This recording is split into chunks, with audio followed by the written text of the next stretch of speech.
Oh yeah, one of the discords that I post in, it's like a planet side discord, and it's like a massive discord with shit tons of people in there. And I randomly got like a message from the admin of that discord, just like saying like good things about the cast we do. Nice. Yeah.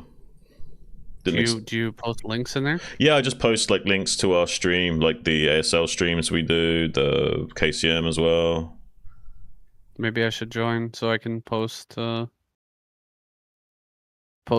Soup Duel series. What's the name of it? Or can you invite me to it? PS Forever. There's like 615 people online on this server right now. Damn. Yeah, the admin of it, like the actual guy that runs it, like put a little reply to one of my links. Hang on, I'll invite you to it. Yeah. Yeah, you can read the message he put on the self-advertisement. Said, "Thanks for all you and Say and do for the Broodwar scene. Cheers, another great cast." It's kind of cool that that guy follows our streams a little bit.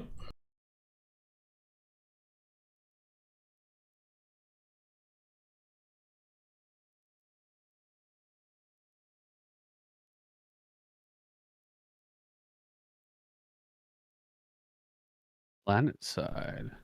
Yeah. Never played that.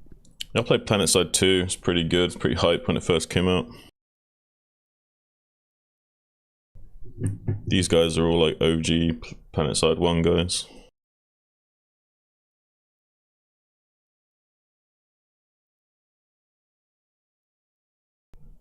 Where are you posting? Oh, it's in self-advertisement under PS Forever community, yeah. Oh, self-advertisement.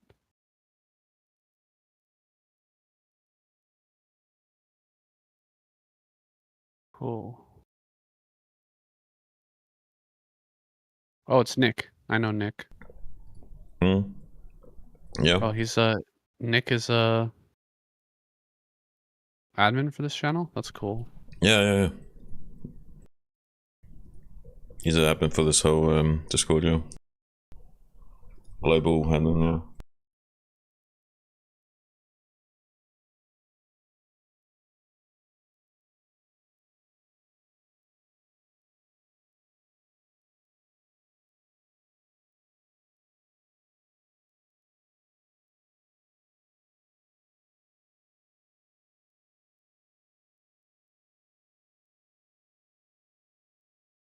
Yeah, I play with Nick. Sometimes we play Lethal Company together. He watches Loves to No stream. Yeah. Nice.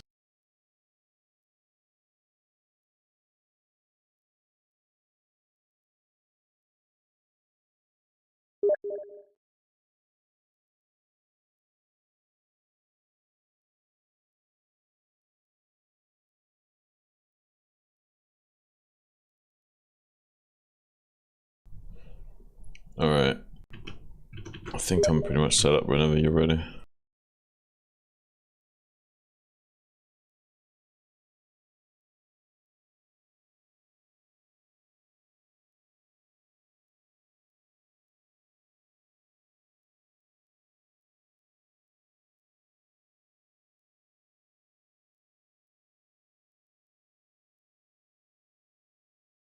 All right. Good to go? Yeah. Oh, tell me when to start with Destiny. All right, go ahead and start it.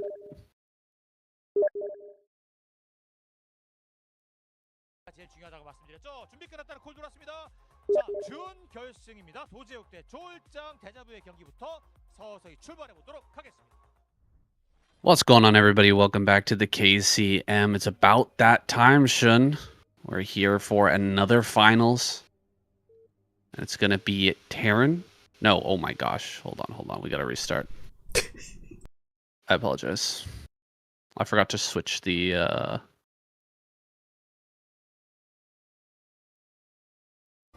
There we go, PVZ. My bad. I queued it up and everything.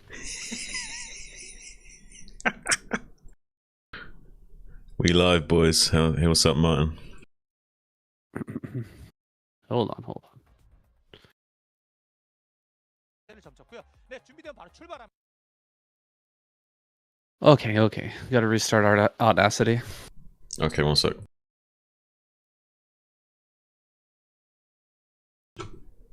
Say when. False start. All right. Go ahead and start it. 네, 여러분 조금만 기다리시면 되겠고요. 자, 이제 결승이면 오늘 인사드리고 나 아이고 PD님이 빨리 가랍니다. 예, 오늘 갈 길이 멀기 때문에 각설하고 1세트부터 출발해 보도록 하겠습니다. KCM 종족 최강전 2025 시즌 1 결승전 1경기 스타트합니다. Hello, everybody, and welcome back to the KCM. It's about that time. The finals has arrived. It's Terran versus Zerg, and we've got Rush versus Hero to start things off. What a great matchup to start off on here, Shun. Yeah. The season has just flown by, man. It has. Here we are. I mean, I guess we've also had a lot of things to distract us along the way, like ASL, SCSL, and the dual series and what have you. Kind of crazy amounts of content we've been delighted to bring you guys. But now it's time for the KCM finals. It's going to be Rush versus Hero in game number 1. Both of these guys are really strong players. I'm excited for this finals. I'm excited for this finals, Shun, but looking at this Zerg lineup, it's hard to imagine them not just crushing. Dude, look at this Queen, Jaedong, Hero, and Sulky. Yeah. Absolute killers straight across the board. Oh, it's kind of crazy. I mean, we won't be giving any ASL spoilers, but pretty much all of these players are playing pretty good right now. So I'm curious exactly how this is going to unfold. The Terran squad doesn't look anywhere nearly as terrifying as the Zerg squad does, although they do have a few saving graces, especially in the likes of Light, Rush, and JYJ. I'm not as confident about Sark's ability recently. JYJ did get also knocked out in the qualifiers for the ASL by Tyson. He'd be looking to redeem himself here today, maybe. What do you think about that? Oh, he's more of a TVZ specialist, Yeah. I think. So maybe his skills can be better put to use here against this full Zerg lineup. Hero going to take a 12 hatchery. No surprise there. Will Rush try to put on some pressure? Speaking about that Soup Duel series, we've actually got a duel coming up. I guess that's going to be actually tomorrow. So if you're watching this right now, it might already be live. Hero versus Mini should be a really fun series, but I digress. This is a great matchup, and Hero is a fantastic player. It's really one of my favorites. So I'm just excited to cast any of his games. Oh, absolutely. He is definitely one of my favorite players of all time right now. I really want to see him do well in the ASL included.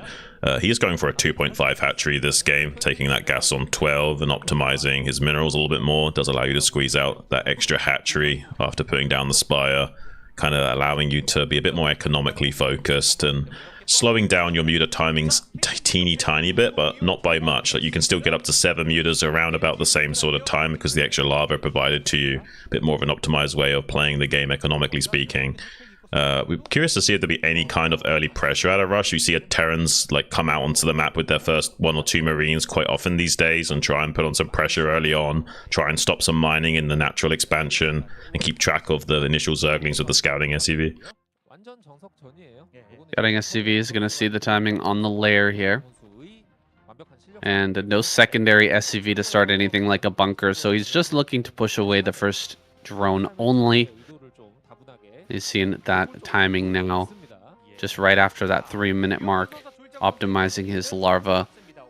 And a couple of lings are going to pop out here. Rush going to try and keep this alive as long as possible. He only needs to keep it alive for a few more seconds, though, just to make sure that there's no Hydroden coming down here in the main base. And looks like that Marine really didn't do too much. Did it actually die? We didn't get a shot of it. It didn't die. It just went back home after the Overlord saw it in the natural. But to be honest with you, like it does make Hero produce a pair of lings in the natural expansion, which means there's one less drone being made there, which means it does slightly dent the economy of Hero. So it does guarantee him forced to produce those 4 lings, and using a lava from the natural rather than the main is a little bit annoying for Hero.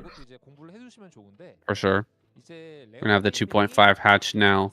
Hero did manage to track down that SCV with just the 4 lings, the 4 initial lings with no speed. It's always a kind of surprising to me when Zerg players are able to do that, but Hero's just at that level. The task switching so strong, the micro and his build is so smooth. He can focus a lot of attention on taking that out, and that's going to cause quite a bit of stress for the Terran player who doesn't really know if this is going to be some sort of Hydra play or Lurker play. He is going to assume probably that it's a Mutalisk play, but can never be completely sure, and that might be something stuck in the back of Rush's mind here, because he's got this wall.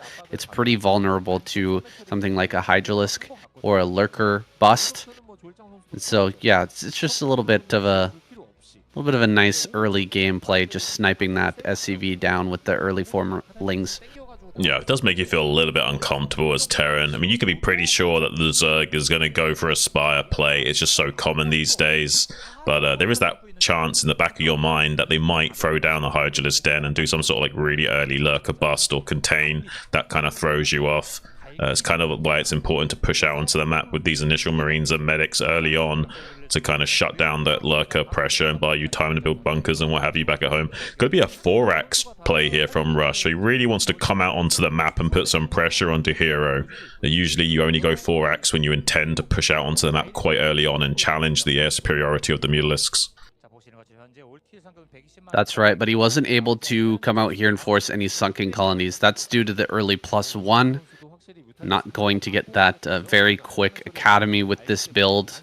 More focused on that mid-game timing once the Mutalisks are already out.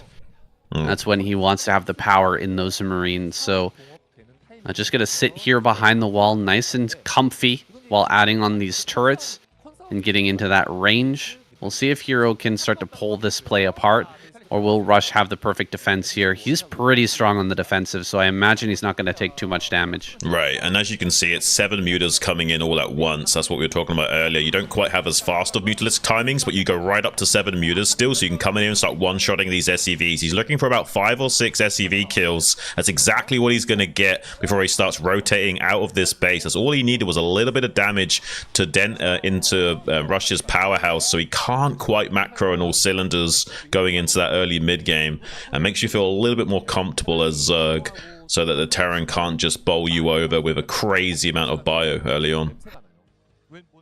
Yeah, that was a razor thin timing from Hero, but he just barely managed to get in before those 2 additional turrets were done. Gets the damage he was looking for and gets out with only losing 1 Mutalisk. It's a pretty decent initial start here for Hero. Yeah. Taking the wind out of the sails a little bit. +1 armor We've is seen what this. Rush went for. Yeah, we've seen this a few times. A little bit. Yeah, it's coming into fashion a little bit more and more, I think. It definitely helps against sunken colonies as well. Like, it stops you getting 2-shot against sunken colonies right away, so it can be really good for sunken busting. It's a little bit of a double-edged sword, though. It also means you're doing less damage to the sunkens. It just gives you more staying power and breaching that. Obviously helps a lot against Zerglings as well. When you're moving out onto the map, it kind of gives your Marines a little bit of protection against that Mutaling stab, which we see Sulky do so much, where they just try and clean up on aisle 5 using a pack of Zerglings with the Mutas. He's about to dive on the by right forward now, actually. There's quite a lot of Zerglings here. He has to retreat to the bunker, does Rush. There's so much power in this force of Hero. He hasn't got enough to break the bunker, but certainly enough to clear any of these bio attempts that Rush is trying to move out with. Yeah, luckily Rush didn't move too far away from that bunker and the safety of the wall. He does manage to retreat and keep himself safe for the time being, reinforcing that push. Only 2 medics in this army, though, is a little bit scary. Can't do too much stimming with that, or the energy will run out very quickly. He's waiting for the second upgrade, the +1 attack. Once those are both online, this is Marine medic force becomes quite dangerous, and also the armor upgrade really does help with with lurkers. Oh my gosh, coming in from behind as well, but these lings really aren't doing the damage that they usually would, Shun. Yeah. He easily clears that and pushes everything back. Yeah, I mean, this is the thing, is that this +1 armor is kind of negating a lot of the Zergling damage, as well as the +1 attack upgrade on the Mutalisk glaives. Basically, the armor is reducing the damage by about 2.2 on average because of how the Mutalisk Glaives bounces between 3 units. So it's actually really cost efficient to get that armor upgrade. It's just overall the +1 weapons is more tried and true. But there is a little bit of argument to be made for this +1 armor upgrade, especially when the lurkers finally come online. It takes 3 subterranean spines connections to kill those Marines, not 2. So that does help you as well in breaking some of these positions when they do go for this lurker transition at the 9-minute mark. That's what I was trying to get out as that last attack was coming in. The lurker, it makes such a big difference with the lurker. So usually you're going to focus on getting +1 attack first. And then the +1 armor finishes right as the lurkers are finishing up. And that's where it really comes into play. But going for the armor here first, he's managed to make some progress across the map. But Hero catches a bunch of reinforcements. This is excellent from him. Catching these reinforcements means it's not nearly as dangerous on his side of the map. He can move forward with these mutas and start to catch even more. Gets a medic and 2 more Marines. This is really good stuff. +1/1 is done, but Rush actually has to retreat back home. This is exactly what Hero wants. Yeah, there's not enough medics in this army, I don't think, to keep just running across the map. He's got 4, but they're all on fairly low energy now. He hasn't really got any sunken busting potential with this. He might be reserved to waiting for some drop ships or at least vessels to come out to start laying siege to Hero. And Hero's going to be fine with that. He's already got his Nidus Canal getting set up. He's got his Defilers out. He's only feeling pretty confident going into this early late game phase now. I don't think Hero's really done enough in this game, and he's probably desperate to find something, but he's not seeming very confident. There's that dropship, yeah. Oh, sorry, drop Rush, yeah. Yeah, Rush is looking for some damage. He really needs to find some. That drop is heading around the top right-hand side. Yeah, looks like that was just barely out of the vision there. Hero's going to move another Overlord up to the top of this main in top left and see if he can't catch some dropships coming in. I don't see any Scourge ready for this, though. Could be quite a painful drop here from Rush. Okay, this is really good stuff. Having the Overlord here in position, that's going to reveal it immediately. Great response time. Does he have Scourge? Yes, he does. Going for it. He gets it. 2 Marines survive. Oh my goodness. Great catch there. This is crazy. Like, it's really well calculated defense here. He does do a little shuffled starter step with these Marines, forcing more Lings to have to come in and deal with this. Does manage to save all but 1 of his drones. Not really the damage that Rush was requiring in this game. He needs to do something. The supplies are currently even, and he hasn't really done a lot to Hero, who's got lurkers waiting in the main base for additional drops as well. He's anticipating some kind of drop-based play from Rush, where he just is desperate to get some damage done. He's actually going to try and lay siege to the top left, gets double irradiate on those 2 lurkers, so maybe can break up the ramp here, but Hero is on top of everything. He's got more lurkers coming down, with a Defiler waiting at the Nidus Canal as well for safety, so he can just dive away from the irradiate attempt if the vessels try and push into the base. Hero is just dotting I's and crossing T's right now and looking fantastic. Still going to have to push down this ramp at some point to grab that 4th base. Meanwhile, drops heading through the middle of the map are going to get caught. No way. He's shutting this down as well. Wow. Crazy big catch here from Hero. Big brain stuff. Catching these dropships heading out towards the middle of the map. Excellent star sense from this guy. That was some very lucky play, but also being in the right place at the right time. It's not just luck. That is skill as well, moving those units through the middle and just constantly looking for that. Yeah, unfortunately, he wasn't checking that 3 o'clock location. Could have got a slowdown on that with his Mulus. He's trying to go back for it now after the Overlord scouted it, but he knows it's a little bit too risky to push down in there now that Rush is ready to respond. Needs to remain fluid in his army movements as much as possible. It's a very glass cannon matchup. Both sides can blow each other apart in a moment's notice. You have to be very tentative of how you move your army around. He's trying to shark around the map with some packs of Zerglings, looking for reinforcements, especially with naked Marines. Has trying to now move into this 3 o'clock location. There's only 1 firebat here with some Marines. He probably has enough Lings to deal with this. Rush is quickly trying to get up here to counter and stop this from occurring, but I still think there's enough damage here by Hero. He's getting out with the Mutalisk forces, and the Lings aren't too important as well, so Hero's doing a really good job of just shaving down the bio count of Rush and making it very difficult for Rush to come out onto the map and really do anything. Some radiates going down these Mutalisks as well, but not really like doing a lot to Hero in this game. I think he just killed 1 vessel as well there, just with Mutalisk Slaves. So Rush kind of falling apart a little bit. losing some momentum in this game. He's not got the normal containment over the natural and fourth base of Hero. And so there are going to be opportunities to slip Defilers out on the map. There's going to be opportunities to get Lurkers over towards this natural. In fact, a Defiler made its way all the way to this bottom right, but wasn't quite able to get to that natural. So disaster has been averted for the time being. Over here, the fourth base is already up. Rush either needs to break one of these positions or just start expanding like crazy and maybe do a tech switch. Yeah, right now he's just playing ABC Terran versus Zerg, where he's just irradiating the Defilers and trying to hope that Hero makes a small mistake where he doesn't replace the Defiler in time, and then he can suddenly pounce onto the natural expansion in the top left right as the Dark Swarm ends. You can sometimes also push under Dark Swarm with Firebats, but we haven't seen a round of Firebats out from Rush yet, so I doubt he's trying to go for something like that. Hero's doing the smart thing of just pushing out with his Defilers now, trying to find some good plagues. Really beautiful splitting though from Rush to avoid that plague. Only one vessel and a few Marines get plagued, so if Rush can keep playing like this for a few moments longer, maybe he can find himself into a good spot. But with 4 gas now taken by Hero and Ultralisks coming out, I really do feel like the writing is on the wall for our Terran player. God, this Ultras out already is pretty crazy, and +4 is done. +4 armor. He's starting to break through a lot of these small groups of Marines. He's trying to hide that Defiler, not able to keep the Defiler alive there.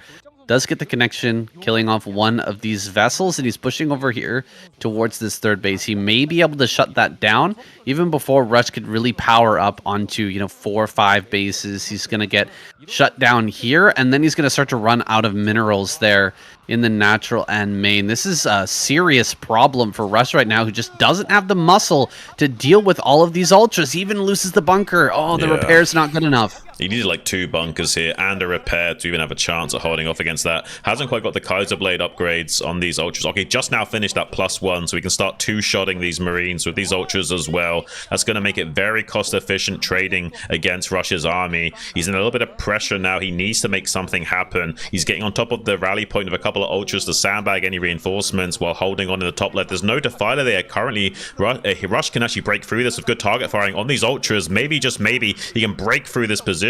There's not a lot of Lurkers here, just pretty much a few Ultralisks. He is gunning them down, but there's barely enough Zerg to clean up these Bioforces, and he can't really get onto the map with any reinforcements. He's just going to tap out, and GG. First win on the board for the Zerg squad already, Sam.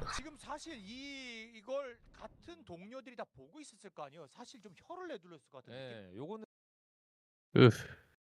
Hero, full form today. Damn. Yeah. It's a pretty brutal game.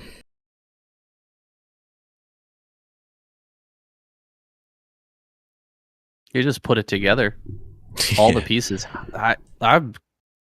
My eyes kind of popped out when I saw how many Ultras were coming. He's really good. What was it? 14 minutes or something like that? Holy shit, how come he has 7 Ultras already? He's really good at just doing everything, like defending all the transitional points of weakness while also powering up to the next level at the same time. He's always one of the best at doing that, where he's both setting himself up for the next phase of the game while dotting all the I's and crossing all the T's of this current phase of the game. That's nuts. Yeah. All right, you ready? Yeah.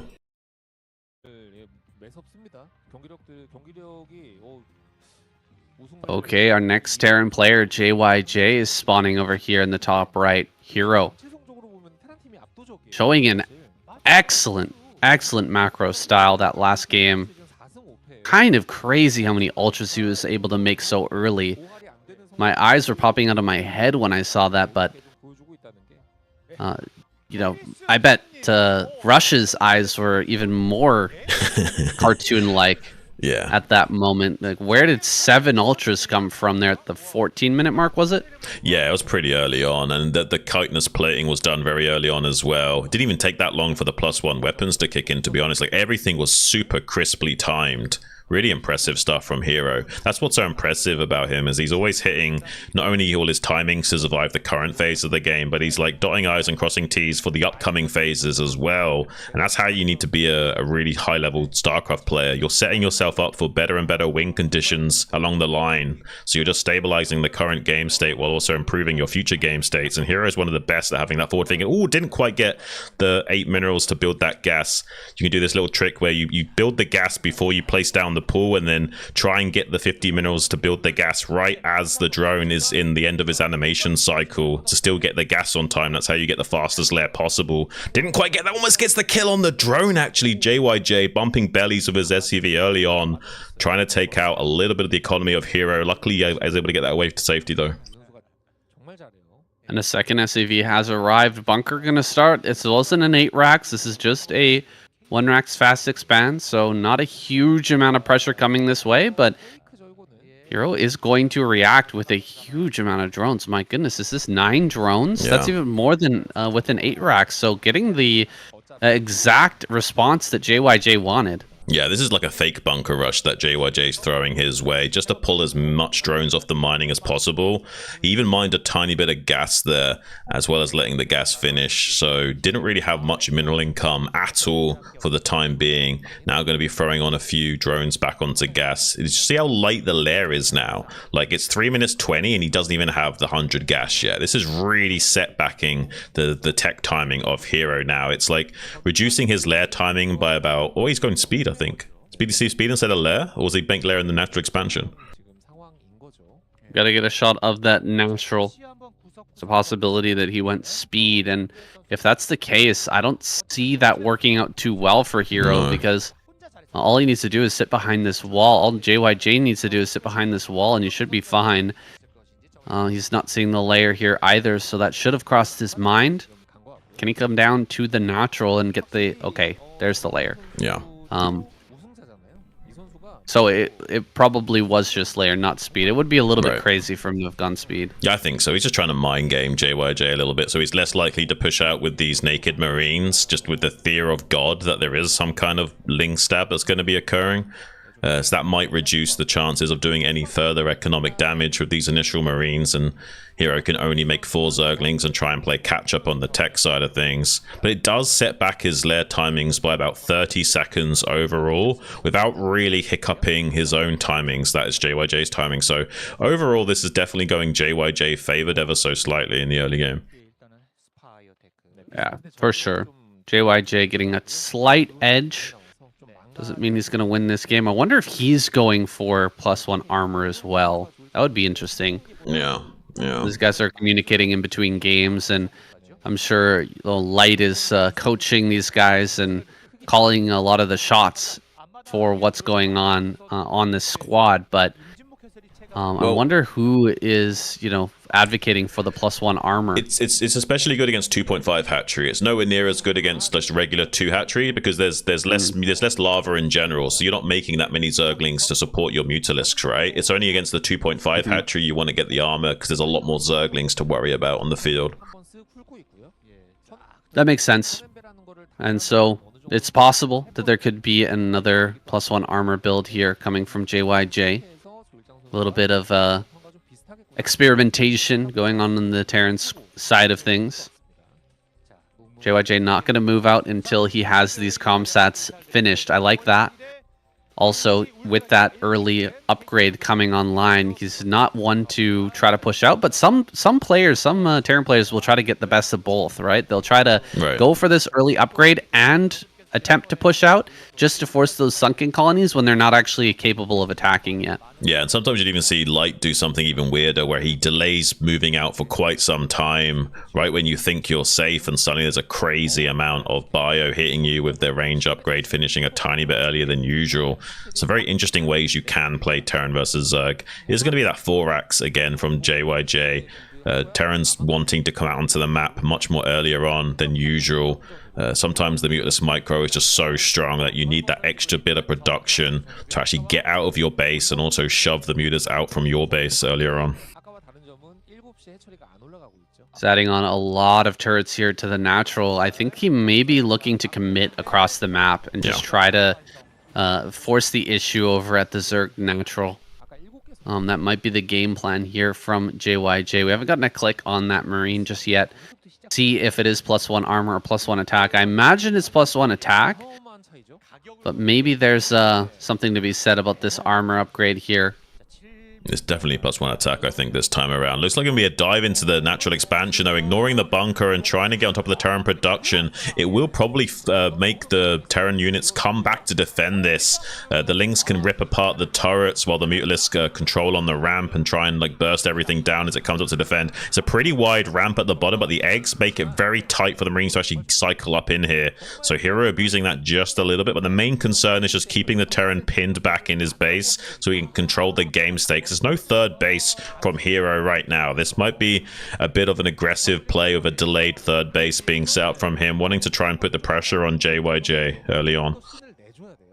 There it is, the +1 upgrade. Good moves by Hero to get aggressive there and force those Marine medics back. Sending a drone now down towards bottom left. Ooh. Unfortunately, that's going to get caught, though, by a single Marine. Good move from JYJ to really slow down the space. Now it's a question for Hero. Does he send another drone all the way down there and potentially take a base in the bottom left? Or does he go for a closer location and change up his game plan? Right. Possibility of going all in here as well, but I don't think he's going to go for that. He is sending another drone down. But I think he might take the natural here, Shun. He's got an Overlord spotting that. The Marine is not in position to block it, so that drone will make its way down to the bottom left. No, he's actually going to send Lings down there, so we may end up taking that high ground once again. Meanwhile, just pressuring these barracks in that barracks position and almost getting caught there by these Marines moving out. Hero keeping most of those alive for now. Yeah, I mean, there was an option of like taking this natural third close to JYJ and going for fast Guardians and going Hydra Guardian and using the Guardians to both attack and defend on this vertical axis where the natural third is. But Hero's not that kind of guy, and this is not that kind of time to go for something like that. So it's much more likely he's just going to do what he's doing right now and just macro up and take a slightly slower third base and play from a slight economic deficit. That's why we see the Hydras they're moving over to that natural expansion area to set up on the ramp and morph there. He just needs to buy a little bit of time. It's a little bit awkward for Hero. He's not going to have the same kind of powerhouse macro as he did last game against Rush. So maybe, just maybe, JYJ can take this game. It's crazy how much of a slowdown it is when you kill the drone that's been sent all the way to the other quadrant of the map. It takes so long to send the next drone. See if he's got the full block here on the high ground. That's very important. He does block it fully, and so nothing's going to slip by here. We've seen quite a few Zerg players mess this up recently. Not on this map, though. It is pretty darn easy to get that full block and keep the Marines out of your base. Diving on top of these reinforcements is a very good move. He's actually getting a lot of these kills, trying to focus down this lurker on the ramp. Not going to get it. Another lurker goes down. And Lings are going to come forward here. He should be able to get the full cleanup. This is a great play by Hero, handling this aggression from JYJ perfectly. Yeah, one thing you don't usually see is these lurkers coming to help out in clearing up these bioforces. It's a bit of an unusual tactic there from Hero. He needs to be careful he doesn't take any damage on those lurkers to make the future bust attempts easier. Seems like everything's going a lot better and according to plan now for Hero with that failed attempt from JYJ. Nidus canals are being set up just as the third base is finally finishing up and coming online. So it's a very slow third from Hero. But with that 2.5 hatchery, it kind of does stabilize your economy a bit. You can oversaturate your natural expansion and just send your drones for your Nidus canal to saturate this third a little bit delayed. It's actually kind of okay when you play like this. Yeah, it's not going to be too bad. The third gas coming online this late is a little bit rough, but he can just oversaturate his main and natural and start to get more hatcheries online a little bit sooner. And like you said, transfer a lot of drones through the Nidus over to that bottom left right as it comes online to really get that base rolling immediately rather than just sort of trickling drones out of that one hatchery like you usually would. And so he is going to have a pretty massive economy. A lot of it is going to be based on Lings, though. The Lings are going to have to do a lot of work in these this game. a lot of heavy lifting here until all of that gas stuff comes online. Yeah, absolutely. He's kind of reliant on getting some kind of mutiling cleanups on reinforcements. He's trying to avoid the main fighting army of JYJ. Currently, it's a pretty big bio ball. He needs to rely on his lurker defense. He's coming into the natural third location of JYJ, trying to clean up some small pockets of forces there before they can join the rest of the main battle force of the Terran player. Might get a delay on this natural third, actually, would be really huge. The Irradiates are going to be forced out from JYJ. He doesn't want him to come in here and start killing these SCVs, building this command center. It would be very annoying indeed to keep getting a slowdown on his own expansion. One of the things that's going for JYJ now is that his third isn't that far behind the Zerg, so in terms of the curve of the economy right now, JYJ is doing pretty good. The floating factory kind of revealing the game plan here for JYJ's. No intention of switching over into mech. No intention of building a bunch of tanks or anything like that. He's just going to rely on pure SK Terran to try and take down Hero in this game. Hero already coming down this ramp and getting prepared for this fourth gas. That's a pretty early fourth gas, and he might end up getting punished for this. Oh boy, these lurkers are taking a lot of damage, but they managed to survive. Here comes some irradiates. There's still a lot of Marines here. If Hero loses this position, those Marines could go right up into the main base and start to cause some real trauma on this third. Here we go, more lurkers popping out, but he's just gonna have to abandon the low ground. Cannot take this fourth base that quickly. And so JYJ will be able to deny it for now. I mean, there's quite a few vessels that are starting to build up, so this could be a problem for Hero. If he doesn't start sniping these science vessels, there's a real chance that JYJ can actually start breaking up this bottom left ramp location. There's not that many lurkers here. He's getting pretty good target fires on some of those lurkers. Finally, Darkswarm comes down, but they only last for a minute, so as long as he can keep chaining out the irradiates and keep killing the lurkers and defilers over and over again and lay siege to the Zerg for extended periods of time, eventually something will give way and there might be enough crack in the defenses of Hero for JYJ to come up there and break him. And if that doesn't happen, at least you'll be delaying that fourth base by a lot, right? Yeah. That fourth base, super important that Hero gets that online as quickly as possible. He's not going to have that crazy amount of ultras this game, that's for sure. Those super early ultras we saw against Rush are just not a possibility with this much slowdown happening from JYJ. He's trying to take this base with just Lings under Darkswarm, which is a very breakable position. And so just sliding back and forth here with these vessels, he's looking for more and more damage. That vessel number is very high, and this time we've actually got what we were talking about last game, which is the containment over both of these locations. Oh my gosh, great plague there. Huge plague. Yeah. And he'll get a second one as well. All the vessels have just been plagued. Yeah, now, I mean, I really do like JYJ's position, though. We've got 3 starports already. Physics labs completed. We will be starting to make some battle cruisers, put some pressure onto Hero. No fourth gas yet for Hero as well. If JYJ can get up here in this top left quadrant of the map with this SCV and start building another additional base while preventing the fourth of Heroes from coming up, this actually could be JYJ's game. Like, this actually might be a little bit problematic for Hero to do much for in a few minutes here. Like, at the moment, Hero's fine, but if Hero can't get this fourth gas online and we get this fourth base up for JYJ, I actually really like JYJ's position. But these vessels, he's losing way too many vessels to these Mufis have done such a good job of slowing down the expansion timing of JYJ, and now they're killing vessels as well. This could be the one saving grace for Hero, but I actually really do like JYJ's game state.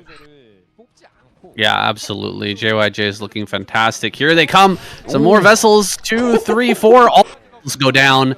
Really great snipes there from Hero, taking advantage of that plague, and he does lose a defiler there, so even going to slow down this base a little bit more. This is where things become super problematic for Hero.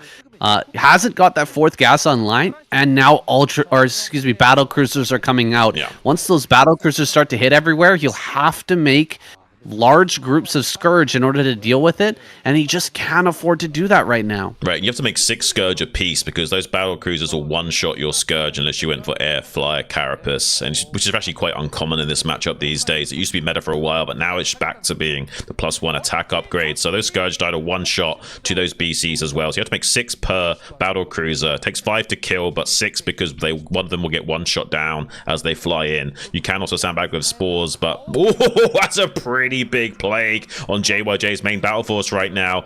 Hero is transitioning into a Hydra Defiler style to get more cost efficiency rating, and JYJ is yet to leverage these battle cruisers, now just flying into natural expansion. I'm going to try and target down some of these Defilers and maybe get on top of the gas production of Hero and try and siphon off as much of that as possible. Hero's now also taking this fourth base finally, but 3 dropships making their way into the main base zone.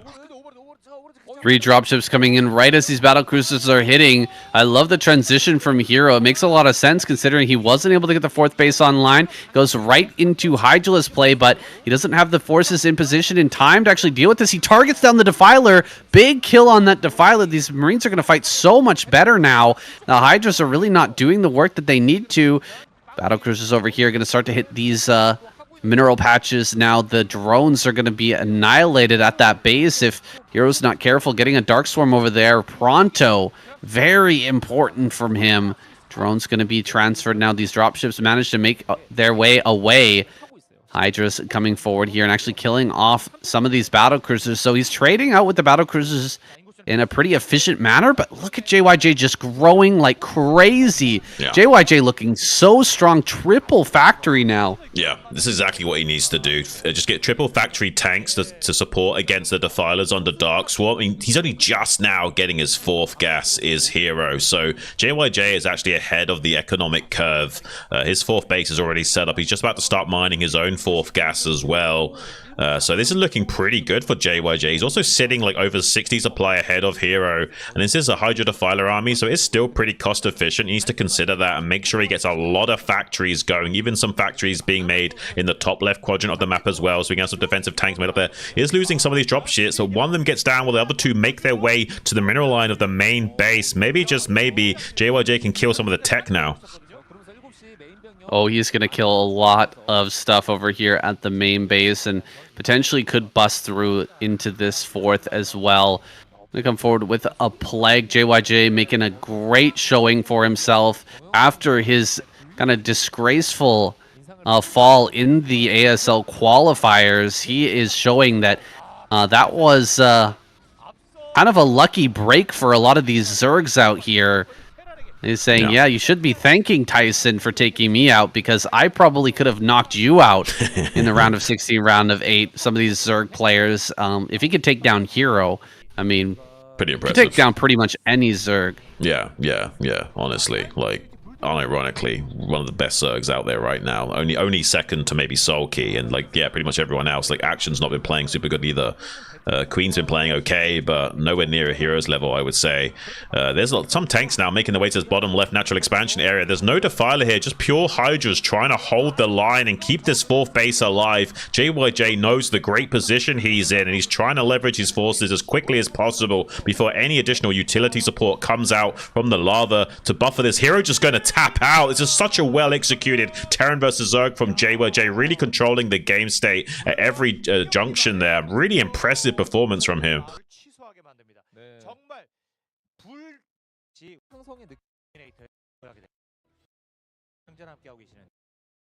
Nice. Yeah, that's a strong showing. Oof.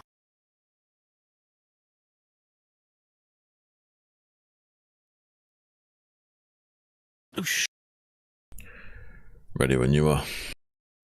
All right, let's go. Yep, 3세트입니다.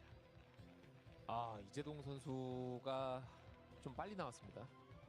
What a difference between the first game and this last one between JYJ and Hero. Just incredible control.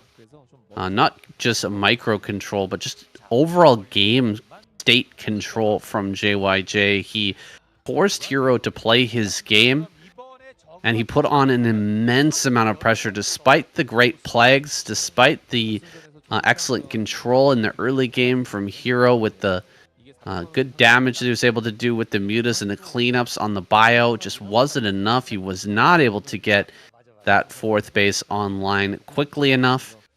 And JYJ just runs away with things. Now he's here against Jaedong.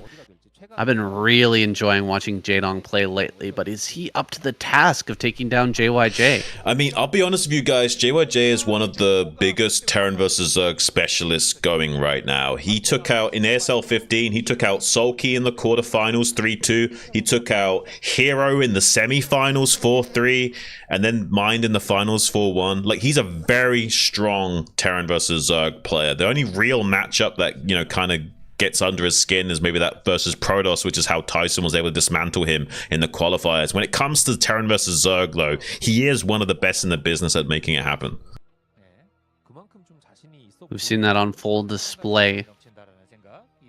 I wonder how far he can go here with Queen and Soul Key sitting in the back ranks, waiting for their turn.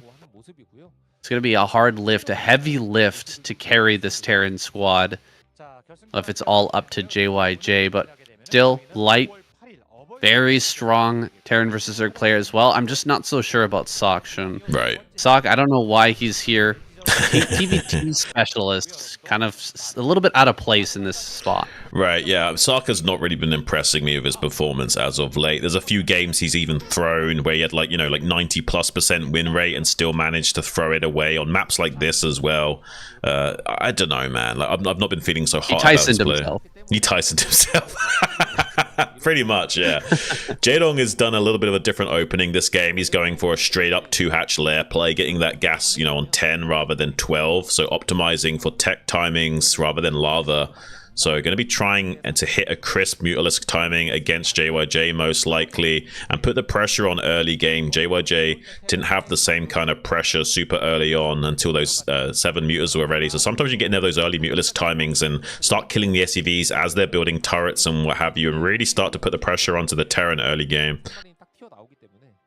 I'm super excited to see what Jaedong can do here. He has been playing absolutely out of his mind recently.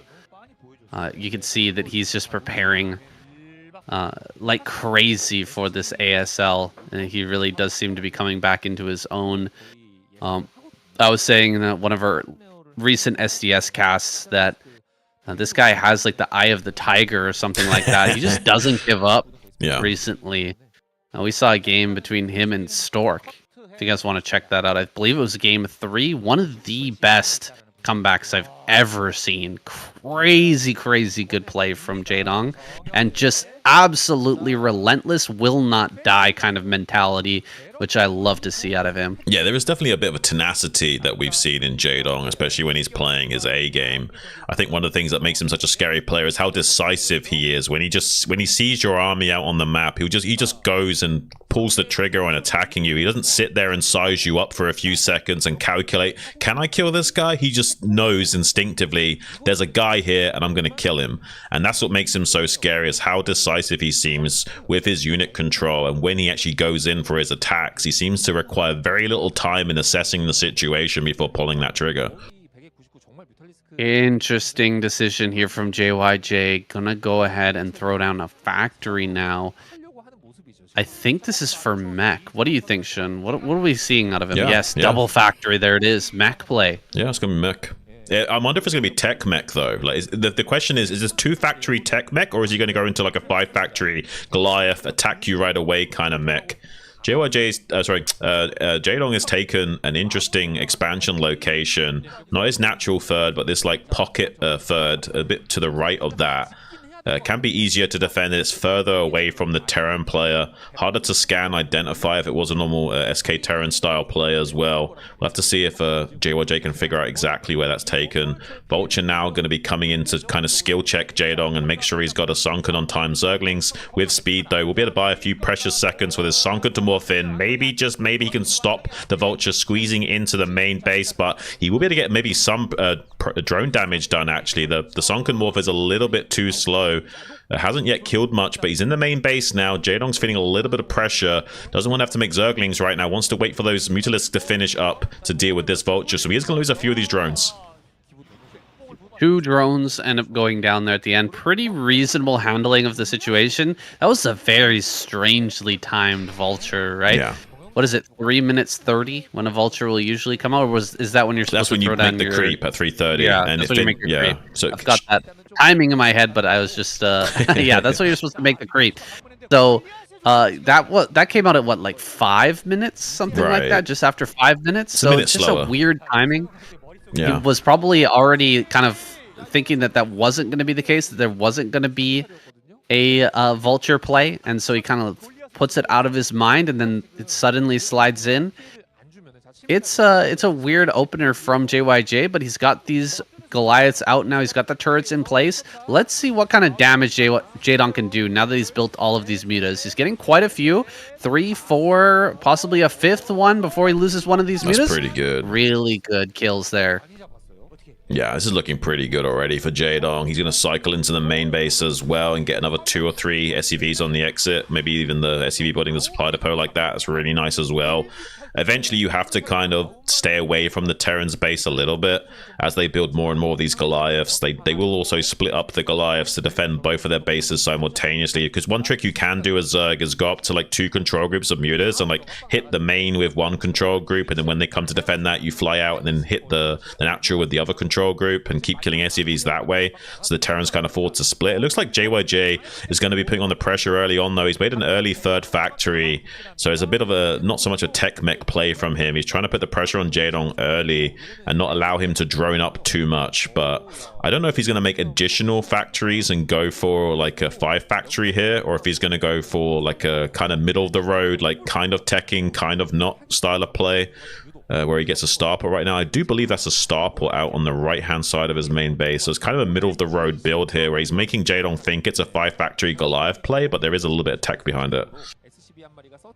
That's a possibility. The reason why I think JYJ is going for this mech play here on this map, even though his bio play looks so strong, is because the position is so hard. Bottom left is Terran. Yeah. Really difficult to deal with the Mutalisks. There's so much space behind your mineral patches in the main base. It's very easy to just hover over that bottom left corner and just keep hitting either side, the main and natural, over and over again. Ooh, he's got Burrow as well. Nice. And so I understand why he's going for this Goliath play, but it's pretty simple to handle once you actually deal some early damage, right? Jaedong got that early damage. He should be able to overwhelm this as long as he hits his beats. Yeah, he just has to basically slow down as much as possible while macroing out as many units to deal with it as late as you can. You just build Sunkens and Sandbag. Like, they need tanks to actually break these positions. If you can get, like, say, 2 Sunkens up at each base, then it's way harder for the Goliaths to break in there. They can kind of break 1 Sunken and Mutas. Does kill with drone, actually, with those vultures pretty nice. And he's pulled the Mutas back into the main base to deal with that. So it gives a little bit of breathing room for these Goliaths to cycle up to this 3rd base location. There's no Sunkens here, so has to rely on Burrow to save these drones. It's a little bit annoying that he can't actually kill those drones with a scan right now, but maybe there's enough Goliaths here to fight these, but I don't think so. I think with the +1 Carapace of Jaedong, he should be able to clear out all of these Goliaths. Ooh, the Vulture actually getting into the main. Wait a second. This Vulture could get a couple more kills. Slowing down Jaedong at all is going to make the follow-up really a lot better, but losing these Goliaths actually hurts massively JYJ's efforts. Yeah. And he's just lost the entirety of this army. He's still got quite a lot of economy behind this, but he's going to be under a lot of pressure here soon. Luckily for him, he did go for a follow-up kind of upgrade mech style. So after dealing that damage, he can kind of sit back on his haunches for a little bit, send out vultures to try and harass a little bit more, and then just kind of focus on getting into a late game play with big upgrades. Oh, the Vulture makes its way into the main again. No way. That's crazy. Jaedong must be so annoyed about that. Like, losing any drones at this point in the game is really frustrating. You do not want to have to drone at this point in the game if you don't have to. You want to be making pure units to deal with the follow-up move-outs from JYJ. He has done a good job of clearing out the initial Goliath forces, and it was only a 3 factory, so it wasn't like there was a ton of unit production to worry about, but Jaedong doesn't know that. Jaedong doesn't know the exact timings or tech from JYJ, and that's what the interesting interesting about JYJ's build is that he's kind of having his cake and eating it. He's done enough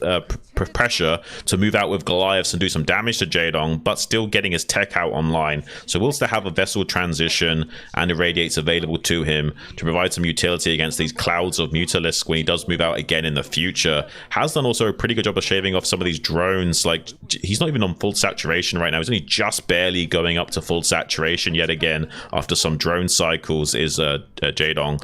Now thinking about taking a 4th base finally. So far so good for JYJ. Like, most mech players like struggle a lot, but he's done an okay job of it. I mean, these Vulture run-bys have actually made the difference here, right? Yeah. Pushing in and losing all those Goliaths, usually you would say the Terran player is just massively behind, right. But getting those extra drone kills really throws a wrench into Jaedong's follow-up. And with the the heavy reliance on mutas to clean that up, now he has to switch into Hydra. Yeah. He's got to switch things up. Otherwise, he will just get irradiated and the mutas are going to melt. So he's got to figure out what's coming here. Get in there and actually scout this. I don't think he's seen it just yet. Now he's going to see there's at least something detecting his Ling out here. And so he should imagine that there's actually a vessel. In fact, he's got some Scourge ready. Maybe he takes an engagement here where he gets in with the mutas and snipes the vessel, and then he can take at least one last good fight with these mutas, but I'm not so sure. Yeah, it's kind of a weird situation because the Irradiate does put you on a clock where you're forced to transition, and ideally the Terran wants to hit you at your transitional point where you've got, say, only a control group of mutas and only a few Hydras, and they haven't yet got much upgrades either. So that's what probably JYJ is hoping for this game. He might have done enough damage with his Vultures against Jaedong's drones that he doesn't feel as pressured to accomplish that. He might just be thinking about throwing down like 6-7 factories and taking his 3rd base and playing a little bit more slower here. That's definitely a viable play from JYJ. He doesn't have to attack Jaedong at this current time. He can just expand and sit back a little bit.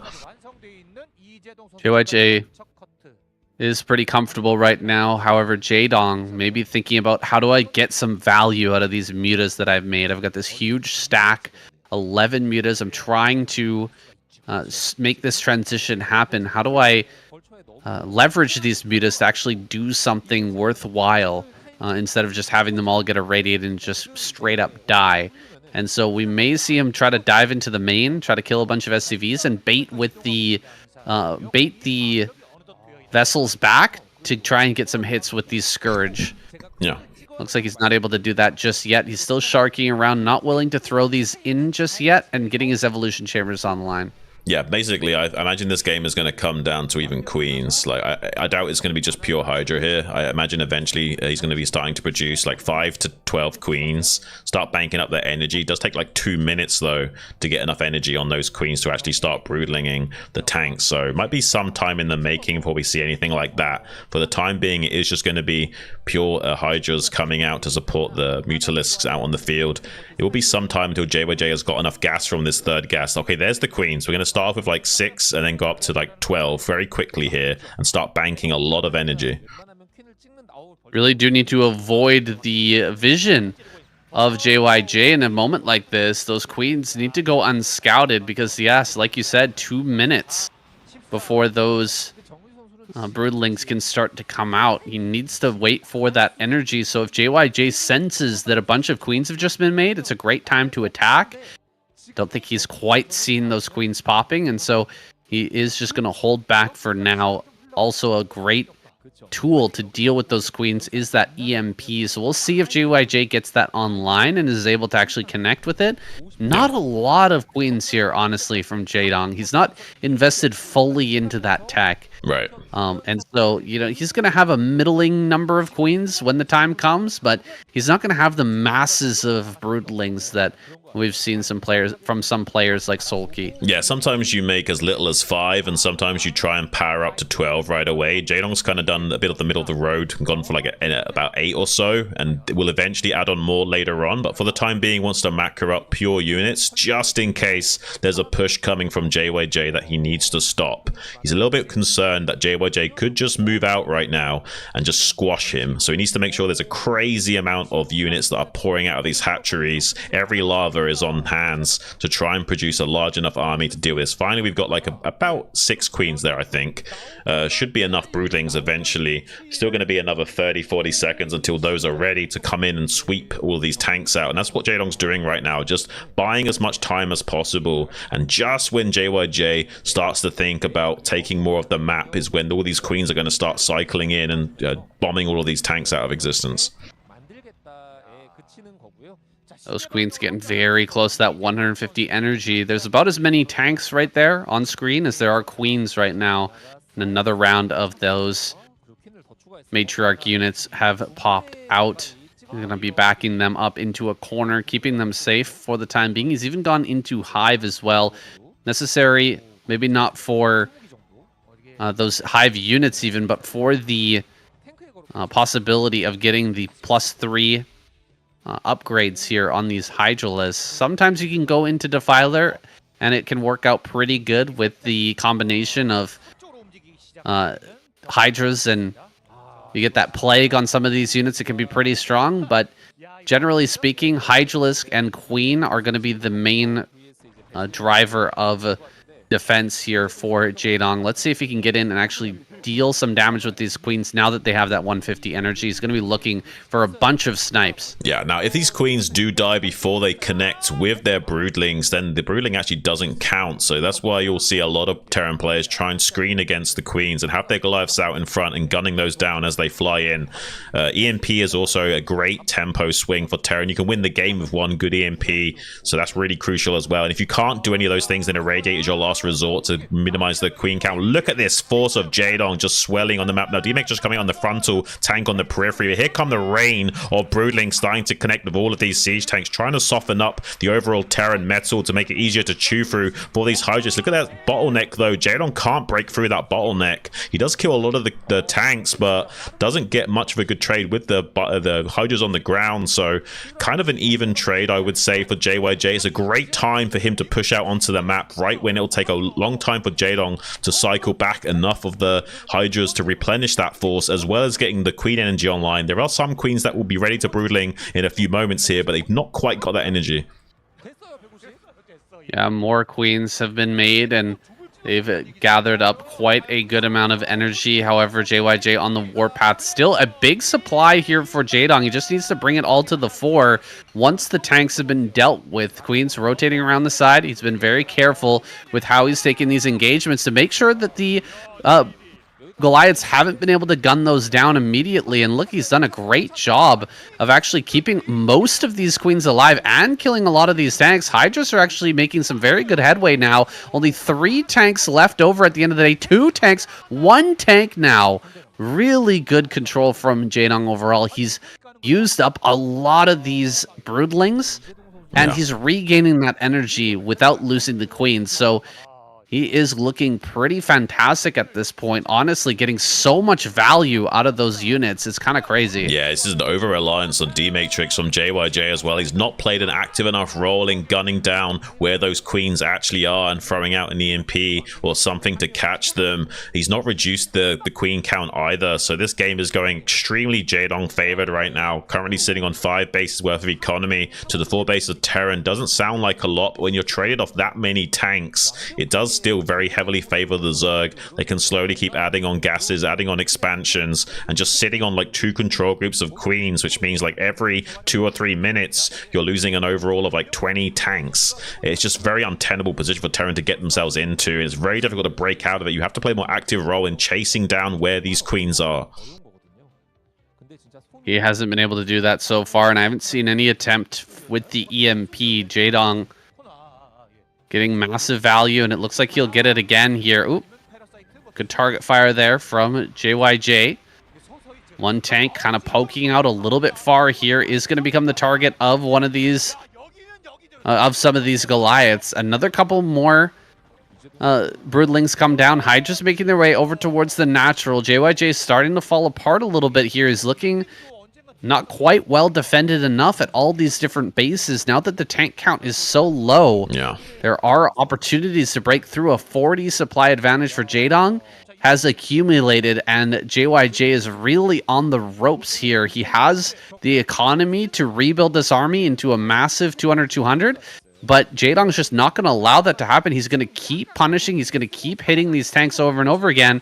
And here it comes, those queens once more to really get a big round of broodlings in. More and more broodlings hitting this. He's just crushing through the army here at the natural and not taking bad trades anywhere. GG. JYJ taps out even with 4 bases still mining.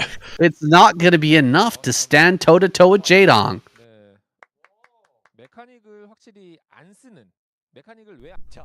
Damn, man. That was impressive. I think there goes Terran's hopes at winning. They're gonna have to revive JYJ unless Light can play out of his mind, because I doubt Sark is gonna be carrying tonight. Yeah, I doubt it as well. That's pretty Maybe brutal. he's got some like sneaky teched out play that he's put together. You know what I mean? I'm thinking of like a 1-1-1 really sneak play. Yeah, He's gonna pull out here like. I was thinking Maybe just like BBS. a floated factory. They've saved him here for Metropolis, right? Right. He's probably got some wacky drop play or floating factory into the back of your base or something like that. You know what I mean? That's what I'm feeling right now. That or a straight up BBS or something. Yeah. Something like that. Yeah. Let's see.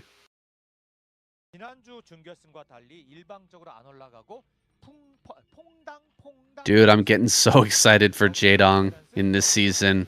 He has been absolutely crushing it. Taking out JYJ there. That mech play just couldn't stand up to the overwhelming control of Jaedong. Just bringing the queens forward, handling that attack. I thought he was going to take a horrible fight in the middle of the map there when his Hydras were going through that bottleneck.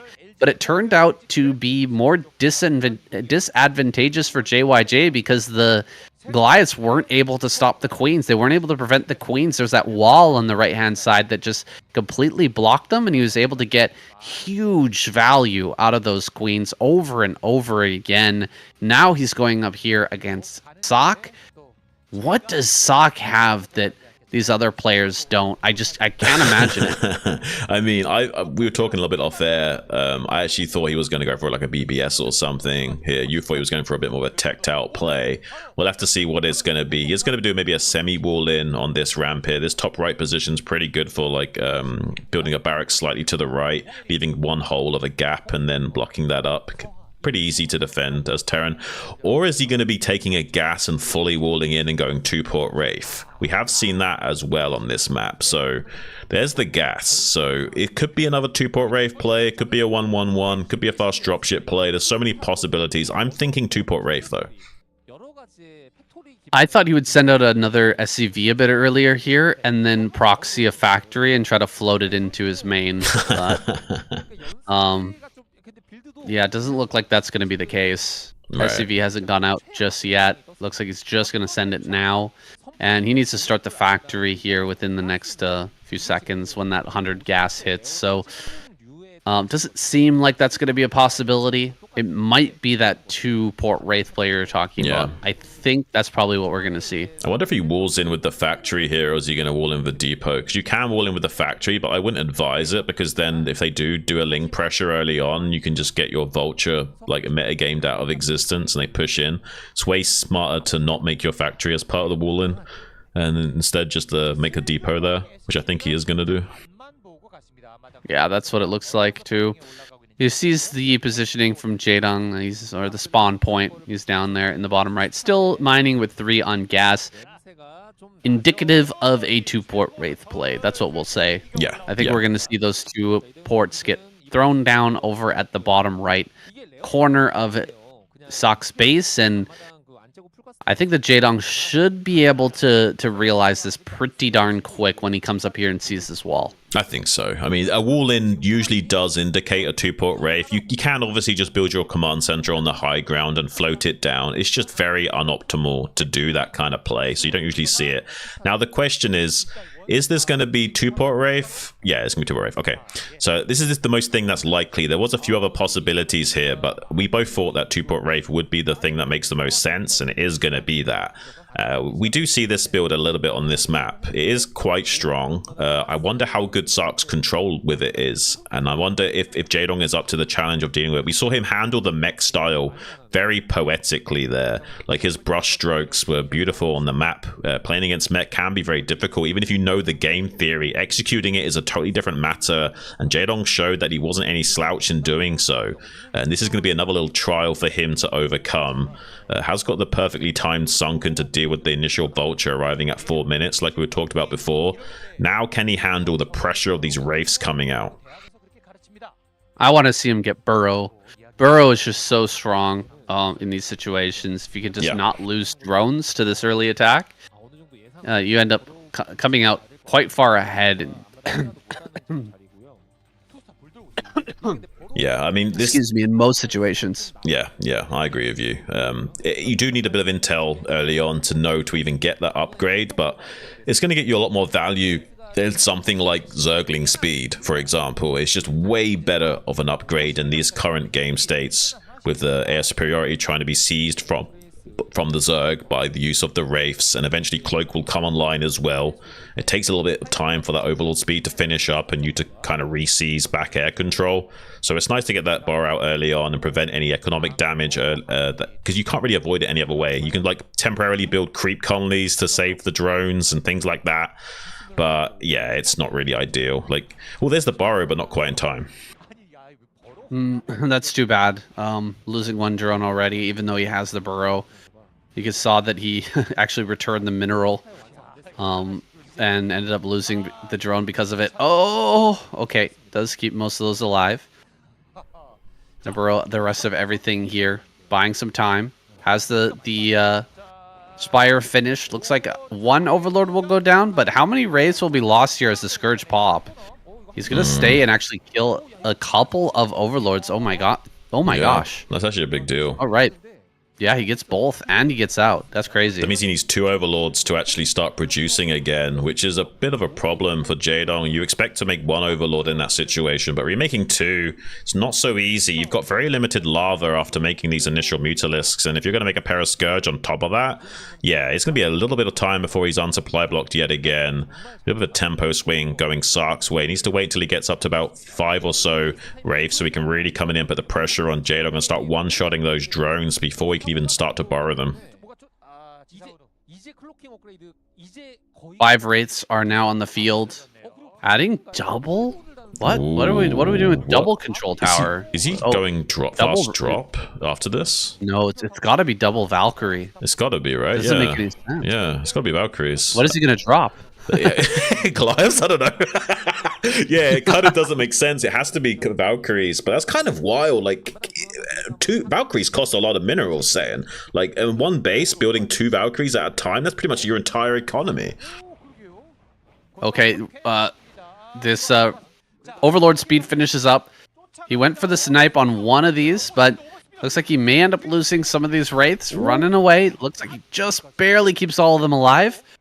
Pretty good stuff there from Sock. This transition into double Valkyrie is going to be wild, dude. Yeah. It's a lot of money, like you were saying, but once you get to like 4 Valkyries, oh my god, is it disgusting. You just absolutely annihilate everything in the air. Yeah, you're not wrong. This could be really good from Sark. Like, and he's not even like made that many Wraiths. Just like 6 initial Wraiths, put on the pressure, and now we've got the Valkyries kind. Look at the resources of Sark though. He's struggling to produce these units. Like, the starports aren't currently blinking. That's how little resources he has. It's a lot of gas and minerals on these Valkyries, and they have very fast build times as well. Now he sees the Valkyries. He's gonna be feeling a little bit of pressure. Needs to build a pair of Scourge or 2 to try and get snipes on those. If he the Overlord's going down is a big deal as well. This is really well executed from Sark thus far, and he's supply blocking Jaedong, so no pairs of Scourge can be made if he hasn't already made them. This could be enough of a tempo swing going Sark's way that when this 3rd and 4th Valkyrie comes out, he can really start to ramp up the pressure on Jaedong.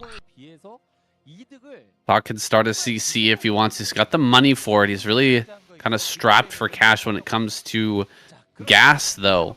Yeah. And there it is. He's going to start this. Oh gosh, Jaedong coming forward with all this air power. Is it going to be enough, though? 4 Valkyries is insane splash damage. Let's see if he can hold this natural, or will Jaedong be able to break through here, get the Scourge connection that he desperately needs? I think he's only got 3 right now because he couldn't even produce more than that. Oh, he's got 4 actually. That's a really good deal if he can get some good connections on those Scourge. Before they find the Mark, though, does manage to splash those down. 4 Valkyries still alive. Beautiful control from Sark doing that Valkyrie slide micro, splitting off the Mulus, trying to encircle those to minimize the splash damage potential. Sark slips out of that encirclement and pushes him back now. Really good play from Sark, establishing his expansion while holding at the gates against this force of Jaedong will be feeling a lot of pressure to do something. Doc's found a really interesting build here. Yeah. I was very curious what he was going to pull out. But it seems like he's metagamed Jaedong a little bit, knowing that 4 Valkyries is kind of like a break point where the Scourge just cannot connect anymore. If you micro that properly and you get all 4 Valkyries firing at the same time, the Scourge just absolutely explode. Now it's 6 Valkyries. Yeah. 6. This He is can getting come crazy. across the map if there's no Hydras out or anything on the ground that can shoot up.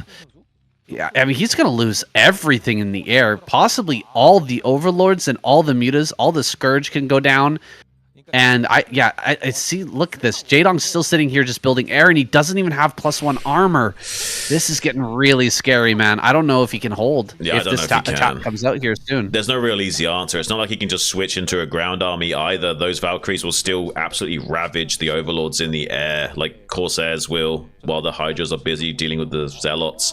This is not ideal, to say the least, for Jaedong here. There is still a fighting chance. He's setting up this expansion at the 6 o'clock location. I think there's a couple of Wraiths sharking around that area, or Vultures, sorry, going to be scouting that out and seeing the timing of that. Sark's probably feeling great about his game state after doing that much damage and seeing the 3rd being that slow from Jaedong. He's checking these other bases almost like he can't believe that that's the 3rd base from Jaedong.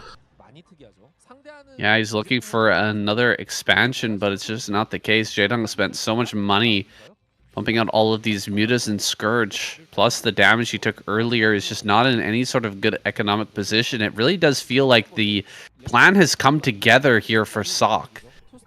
Yeah. It's kind of an unorthodox style, something that probably these 4 Terran players came up with together. Although I wouldn't put it past Sok to come up with something this crazy on his own. Yeah, absolutely. He definitely probably got some advisement from Light and some of these other guys about how to execute it. But I imagine this is mostly his idea too. He is this kind of guy that's much more aggressive, much more, tech timing orientated way of playing. Not really the strongest macro gamer. So it is nice to see him go for these kinds of plays and get some cheeky wins under his belt. Seems like there's a large flock from Jaedong here, moving up to the center of the board with a lot of Hydra support. He's trying to count on these Hydras doing a lot of the heavy lifting, but like we were talking about earlier, the Valkyries don't really care about the Hydras on the ground so much. They can still rip through the Mutalisks and the clumps of Overlords out on the map. As long as he's got enough defense against the Hydras, he's going to be sitting pretty. Jaedong is hoping for a timing, though, where there's not enough on the ground to stop this force. Valkyries don't shoot down, so he's trying to get into natural expansion before siege tanks are done, before they can protect this natural expansion. Jaedong might just barely have enough forces here to break through. Siege is not finished. There is nothing to keep these Hydras back and screen against them. Bunker falls, tank goes down. Jaedong might still be closing out this game because it's just nothing to defend them. It's one of the reasons why you don't see this build that often, is because it's so hard to get something on the ground to stop a massive Hydralisk force from clearing you out.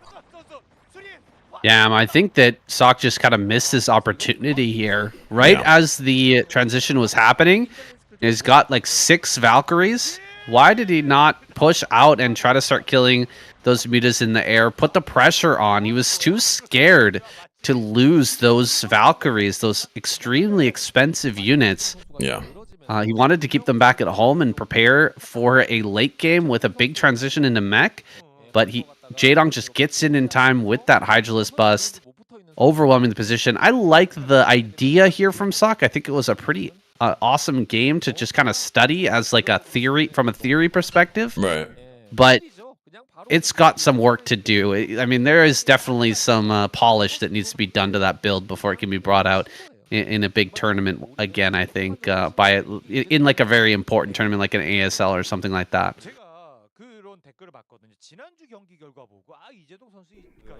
Yeah, it definitely needs a bit of work. Like he should be more active with the Valkyries, hunt down overlords and all that good stuff, and be annoying and put pressure onto Jaedong and force Jaedong to play more reactive rather than set up for a timing attack.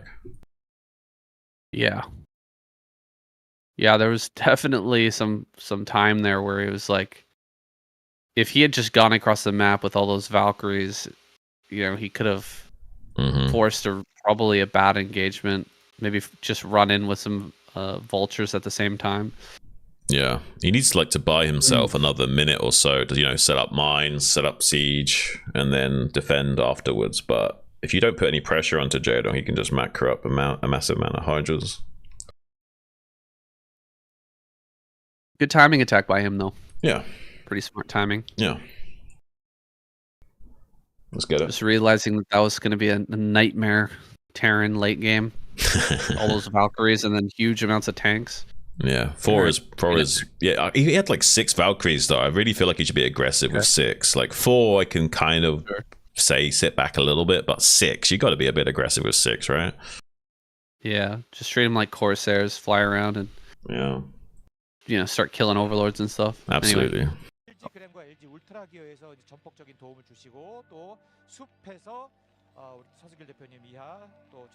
Interesting ideas brought forward by Sok in that last game, but now we're going to have probably the highlight of the night here, Shun. Light versus Jaedong. This should be amazing. I think so. Absolutely. Both of these players are probably playing out of their mind at the moment. I'm not so sure about these other guys. I mean, JYJ is really good in this matchup, but haven't really been seeing all these guys playing absolutely stellar games. Light is always that guy that you can never count out. He's got so much experience under his belt. He's always capable of finding win conditions and maneuvering himself out of tough spots. Jaedong, though, you know, he's a tyrant of a guy. He's been around for a very long time in the scene, as early as 2006. An absolute monster of a man. Has been playing a little bit out of his mind in recent times. We saw a little bit of a period of slump from him, not performing at his absolute A game. We're actually seeing a very fast pull from Jaedong in this game. So maybe trying to metagame Light here a little bit and also be super safe against any potential 8-racks BBS and also counter any early shenanigans of greed from Light in the way of, like, say, a very fast command center first. This is interesting. Well, we'll see if Jaedong wants to build a bunch of Lings or if he just wants to, you know, get a couple out here and be really safe. I'm leaning towards, you know, 6 to 8 Lings being made on the side of Jaedong. Probably 6 here in the early game. Yeah.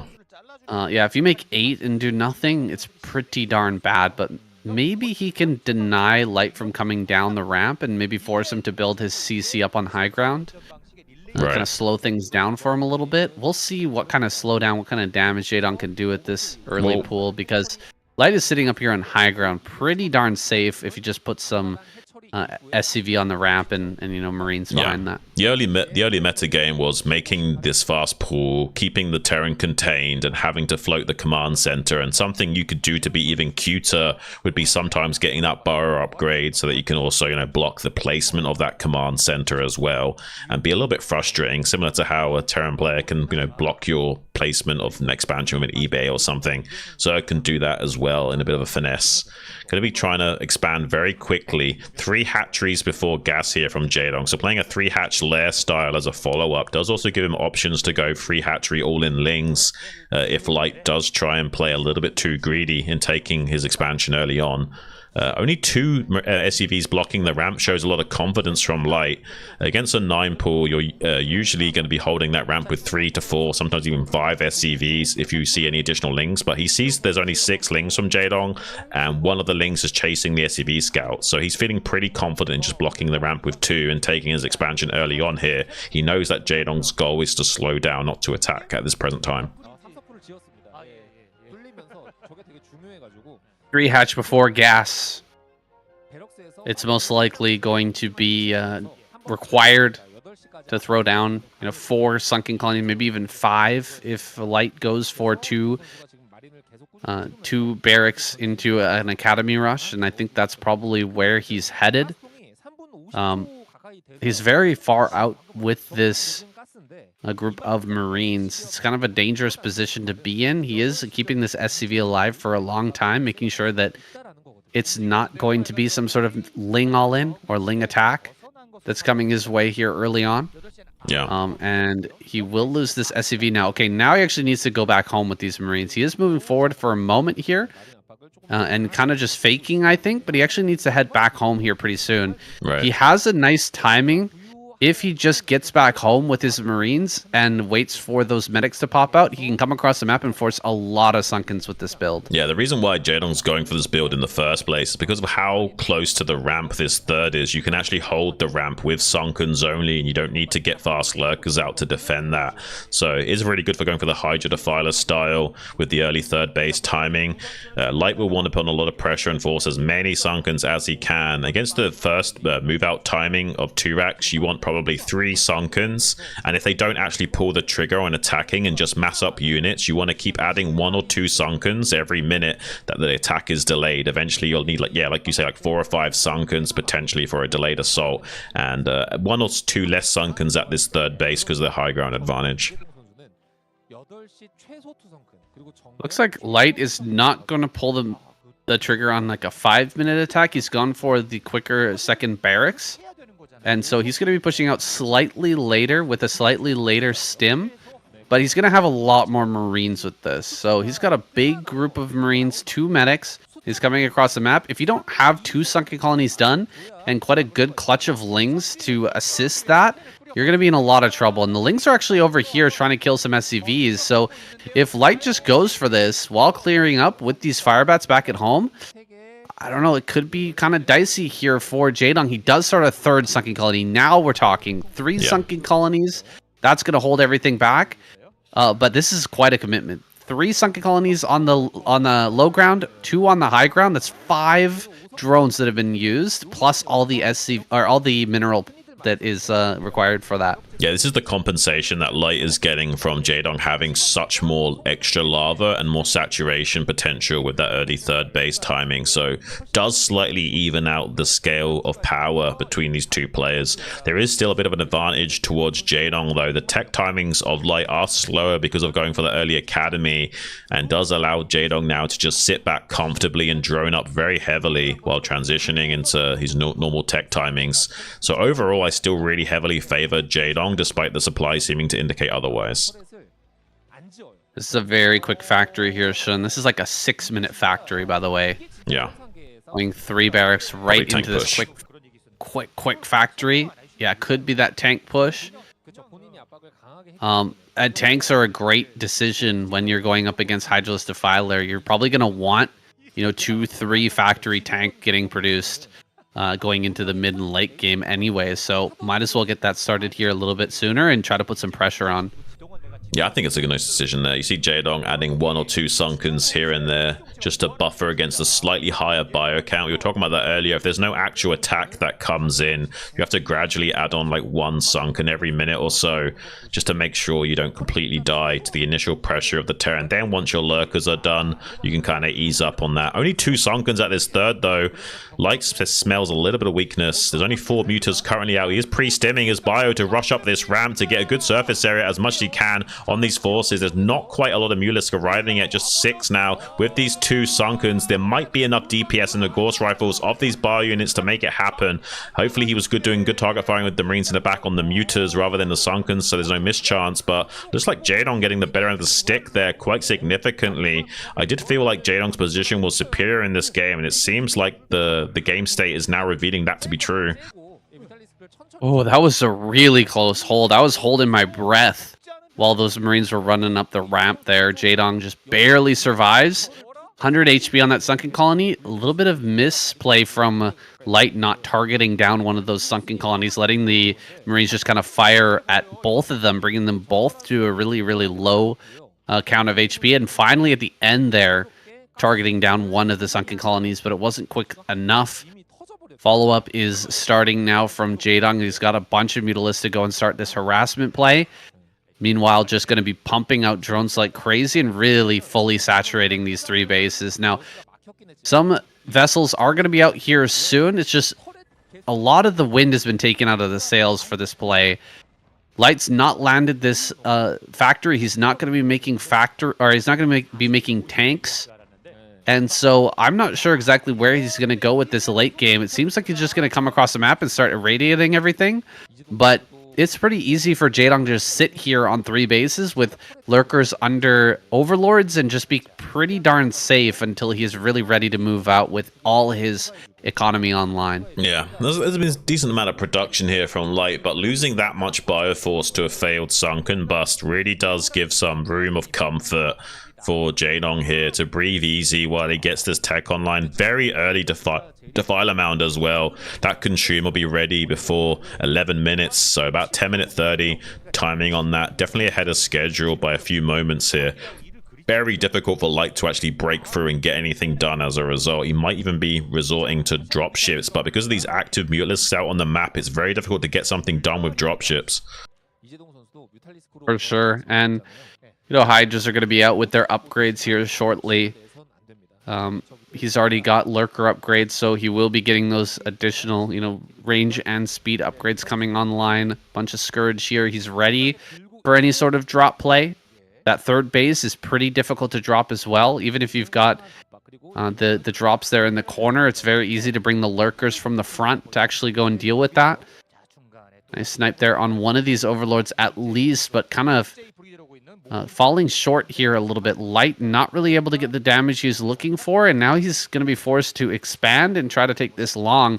I really want to see him start to land these factories, start his +1 attack on the tanks, and just start pumping out, you know, 2-3 tanks at a time. Yeah, he needs to do something. I mean, he's going to be really falling behind the curve of this game once he starts trading with Jaedong as the Defiler tech is fully operational and there's streams of Hydras fighting underneath those Dark Swarms against Plague Terran units. It's just such a hard trade to make work as Terran if the Zerg is hitting their beats back at home. It is a very difficult build order to execute from Jaedong to actually make all those things come to fruition, but honestly, like, as long as you can execute it, it's really hard for the Terran player to deal with. And I love this double expansion from Light. This is the kind of thinking he needs in this game to explode his own production and get a lot of factories going and produce a lot of pressure that he can apply to Jaedong to never let Jaedong get this 4th gas uncontested.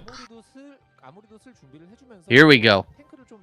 Gonna be starting some tank production as well. Light adding on a lot more barracks behind this so that he can really take advantage of those extra bases as they start to come online.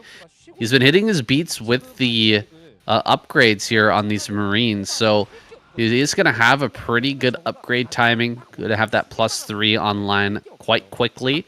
However, it's time for Defilers. He's going to start to come out here. Probably has Plague already as well. And Light's really going to have to stay fluid with his army and make sure that this doesn't end up getting plagued in a big way. So that he doesn't lose a big fight right away. Otherwise, Jaedong will just come out and start taking more bases and start to pressure all of these bases on Light's side of the map. He is pretty spread out right now. So little counterattacks and stabs through all these different lanes are actually going to become a serious problem here soon. Yeah, he's about 10-20 seconds away from Plague finishing up. About 12:30, it should be relatively done. Some pressure coming out onto Jaedong's third from some bar units, but that's definitely not going to accomplish much. That might even just been a mistake there. From Light. Going to be cycling down to try and find some of these Mutalisks, get some good irradiates onto those. He's got plenty of energy right now, so he doesn't mind throwing out a few irradiates just to get rid of this potential threat in the air from slowing him down and distracting him. But also, there's now going to be less drop defense, so Jaedong will be a little bit more worried about drop play, at least for a few moments here, until he's in full macro mode of loads of Hydras pouring out. The supplies do seem to indicate a pretty favorable Jaedong game state, but with these 2 bases finishing up for Light, if he can somehow maintain what's currently occurring, get more factories online, prevent this 4th base timing from Jaedong at least a little bit, maybe he can make this work. I like the double factory ad. I hope he has a armory somewhere starting to get those tank upgrades going as well. That, you know, once you hit that +2 tank timing, it gets so strong. Right. Like, the lurkers just melt, even under Dark Swarm, as they run forward. Of course, once they're burrowed, you can't actually be hurt, but oh gosh, this is a huge army moving forward right now. He's just going to take this fight, even without the Dark Swarm. Wow. He's just going to take this fight. Oh, this Defiler looks like he gets all 3 of them, and there's no plague for all of these units, but he's shoving forward strongly, pushing everything back. Lurkers and Hydras are overwhelming the position. Light just doesn't have enough tanks. He will fall back as the tanks start to siege here, but really important. You can see how beneficial these tanks actually are. Does snipe one vessel, but he really needs to start pumping up that tank count here quickly. Otherwise, Jaedong could potentially overwhelm him. This is what really sets Jaedong apart from a lot of these other players. He's just very decisive about when he wants to attack you. He kind of just smells blood in the water and goes for it, and knows that your main standing army is just not quite up to snuff yet, and there's a few beats you need to hit before you're in full macro mode and powered up again. And as we can see here, he's just barely got a few tanks trickling out to support his bio army on the ground. So Jaedong knows there's a window here to come in and start punishing this timing of Light a little bit. There's not enough tanks to keep him at bay, so we can start sharking around, killing some of these vessels, applying as much pressure to the Terran. And this is also a great form of defense for Jaedong. He's using offense as a form of defense, so he can get this 4th base online undeterred and not only pressure Light, but start to get his own gas income going. He's doing a really good job of shoving Light back and clearing out these vessels as well. Yeah, killing off a lot of vessels here, and he's moving forward very aggressively towards this natural. More tanks are coming out, but the tank adds might be a little bit too late. Hydras are getting closer and closer. Another Defiler needs to come out here. Looks like the Defilers are way back at the naturals, so they're going to take some time to cross this map. Extra bases need to come online for Jaedong during this time because he's been matched in overall economy. If he doesn't make any progress and he doesn't get another base online, he might run the risk of falling behind. Here we go. Running forward. Looking for that plague. Not quite able to get it here. Yeah. And so these Hydras will be driven back. Oh, he gets one more vessel. Yeah, big kill there. That's 3 vessels to just spitting Hydras without even use of Plague. That is a lot of damage to the fleet of vessels available to Light right now. A lot of his utility is going down the drain. He is slowly building up a strong count of tanks, but it takes a long time to have enough tanks. You can start to overwhelm the Zerg. You need to wait until you have 18 to 20 tanks before you can really start to pressure Jaedong. But look at this. He's using these little handfuls of Mutalisks to actually find and now chase down some of these dropship plays that Light's trying to get going. It will be forcing him to unland prematurely in this other expansion area and allow Jaedong to set up a proper defense in his bottom right pocket as well. So far, Jaedong is playing really stellar games. Yeah, he's crushing it. The Tyrant is back, boys. He is putting on so much pressure to Light and hitting on all these different fronts. He's really hitting his macro beats as well, spending all of his money. Even though he's just got this 4th base online, he's going to pressure this base, getting up here in front of these bunkers. The bunkers will definitely go down, and the Lurkers are making that progress. Since he's killed so many vessels, there's just not enough irradiates here to actually cut through all of this. Light is going to have to go on a counterattack if he wants to have any hope of taking this game. He actually needs to get something done here on Jaedong's side of the map as he loses this 4th base, because he's about to mine out on base 1 and 2. His main and natural are running out of minerals. Yeah, Light's trying to circle around this little pond of water to try and get some surface area to work with and bottleneck Jaedong's Hydras. Beautiful Plague though comes down. The siege timing was a little bit rough there for Light, and Jaedong is pouncing on that opportunity to punish that, sniping off some of the tanks before evacuating again. Really sandbagging these efforts of Light. He's trying to rotate over to this natural third of Jaedong and use the siege tanks to start punishing these expansions and contain some of these rally points. But I don't know if there's enough force here anymore. I think Jaedong's macro is just going to be too potent for him to deal with. It's going to be really difficult to get the units down the ramp to actually challenge these siege tanks. But I don't know. Maybe Jaedong could just wrap around the other side of his additional units. Light's doing a good job of just keeping this threat contained. There's a lot of hatcheries that can't really be utilized on this 9 o'clock location. More forces streaming down the center lane as well to reinforce his position. He's rotating around with his army to a more tenable position to lay siege to the rest of the Zerg force. That does allow Jaedong to start to come out of this 9 o'clock position with his Defiler and units to start wrapping around and surrounding the Terran though.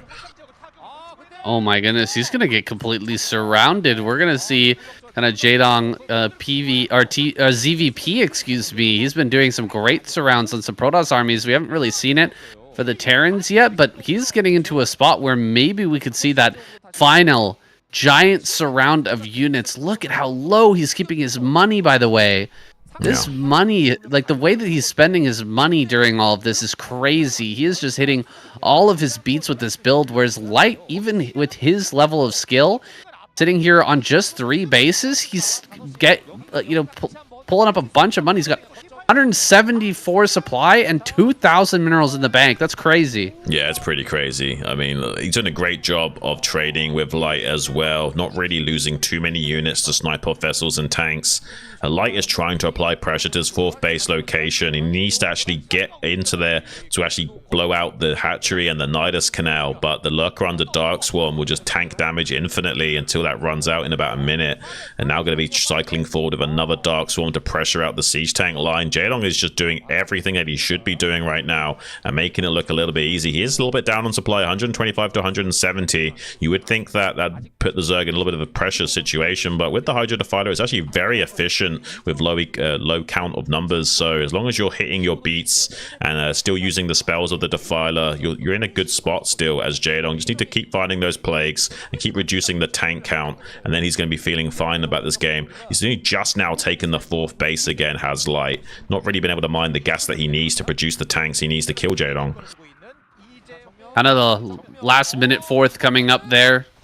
Coming on, not a moment too early, not a moment too soon. Tanks getting cleaned up here in the middle. The surround comes out, and Light is forced to retreat, but he's got a big drop coming in here, guys. This drop could actually change the fates here. There are no Defilers in the area. This is going to be a lot of Firebats and Marines. His main base is going to be under assault as well.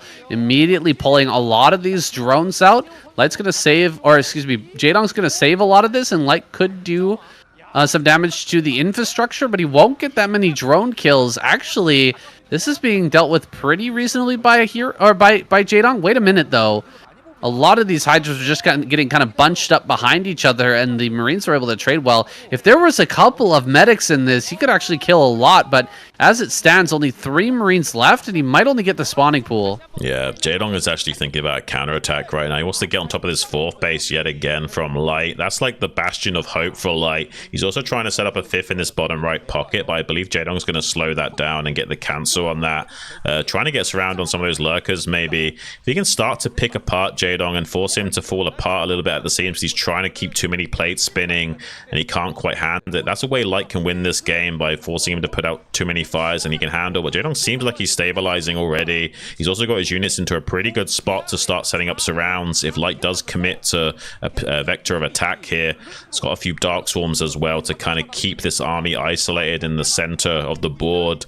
Here, Light's trying to abuse this terrain a little bit. There's 2 bottlenecks he can work with this little pond of water in the center of the screen we're seeing right now. He's trying to abuse the territory as much as he can to get as good cost-efficient trades as possible. He knows how efficient Hydra Defiler is, and he's trying to do his best job of it while keeping this 4th base online. Just saw a counterattack up here. Looks like Light survives that. Maybe just some Hydras and Lurkers making their way over to that position. He's been so good at catching Defilers as they're moving over towards that 4th base, and so far he's been able to deny those. It's so tough what Jaedong is doing right now, just hanging on everywhere. Oh my gosh, he gets a huge plague here though. That plague, absolutely massive. Dark Swarm goes down. There is a Firebat underneath that Dark Swarm. It's going to be a little bit hard with that Firebat kind of ruining the plans. More links come down from the high ground though. He completely surrounds and kills that army. Huge swing here. Or Jaedong, he can't quite go across the map and start to put the pressure on, but he does have... Oh, wait, he does have these Lings and Lurkers over here. Dark Swarm right up inside the natural. He's going to get on top of these tanks and start to pull Light apart. He did lose this base over here, but he's got another one coming down in the bottom right. Yeah, he's got another expansion to replace that sacrificial lamb. Yeah, a little bit of problems here for Light to contend with. He has got a large large fleet of vessels here. 8 vessels still currently alive, but keeping the Terran pinned back in their main base with these Dark Swarms and threatening further assaults, really worrisome for Light. He has got a few Firebats. Oh, that's a monstrous plague. Any value is great for Jaedong right now. He doesn't need to do a lot. He just needs to be as annoying as possible. He knows with this additional base coming up in the bottom right, there's going to be more than enough gas to close out this game. The Light's 4th base timing was really crisp, but eventually he's going to be mined out yet again, and Jaedong will just keep cycling out drones to new bases. The top left will be a little little bit of a bastion of hope for Light as well. There's a double gas up there to work with, but he can't really spend that gas when he starts mining it. He needs minerals right now. He needs minerals badly. He spent all of that bank we talked about earlier. He does have fire bats and marines up on that high ground. He's managed to get the irradiates out in time to prevent a defiler from making its way into this base for the time being, for now. But these dropships getting down here could be huge. There's no Nidus over at this location, so more lurkers are going to come up. But if he finds the right angle, he could potentially kill this base and deny that gas for a little bit. He is going to come down here with some vessels, clearing out a lot of this stuff. Bunkers are going to end up going down here. Really nothing inside one of these bunkers, and he is going to target down that CC. CC going to fall.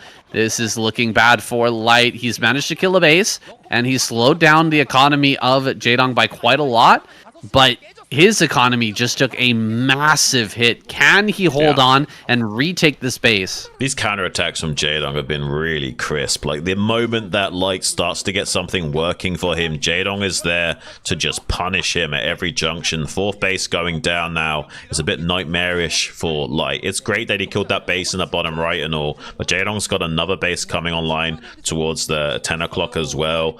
This is still looking like Jaedong's game, even though the supplies don't seem to indicate that. He's sniping more and more vessels. He just needs to keep sandbagging Light from taking these bases, and eventually Light is going to run dry. He's got one base worth of minerals, whereas Jaedong has got like two because of his natural expansion, not quite mined out, and a third coming online at this 10 o'clock. So Light's going to be feeling the pressure to make some good trades and keep playing whack-a-mole with the expansions of Jaedong, while he's desperately going to try and get up this fourth base, which he can't even afford. Like, he might even have to long distance mine to afford the command center to build there. Oh, that's crazy. He is long distance mining down in bottom right. That is some serious long distance. Heading all the way back to his natural just to return 8 minerals at a time. Yeah. His dropships are still alive, but have been badly damaged due to that plague and may not be useful in another attack. Light is starting to move out on the map. This is what he needs to do, is take some position out here so that the defilers can't just keep harassing him over and over again. But what kind of army has Jaedong put together on his side? This is a lot of tanks to deal with. If they're fully spread out in this good spot right here, all sieged up, it's going to be tough to break that spot, man. If he throws everything away and then Light is able to push in, all right, that's a great burrow. He's actually going to shove everything back, get some plagues on these tanks as well.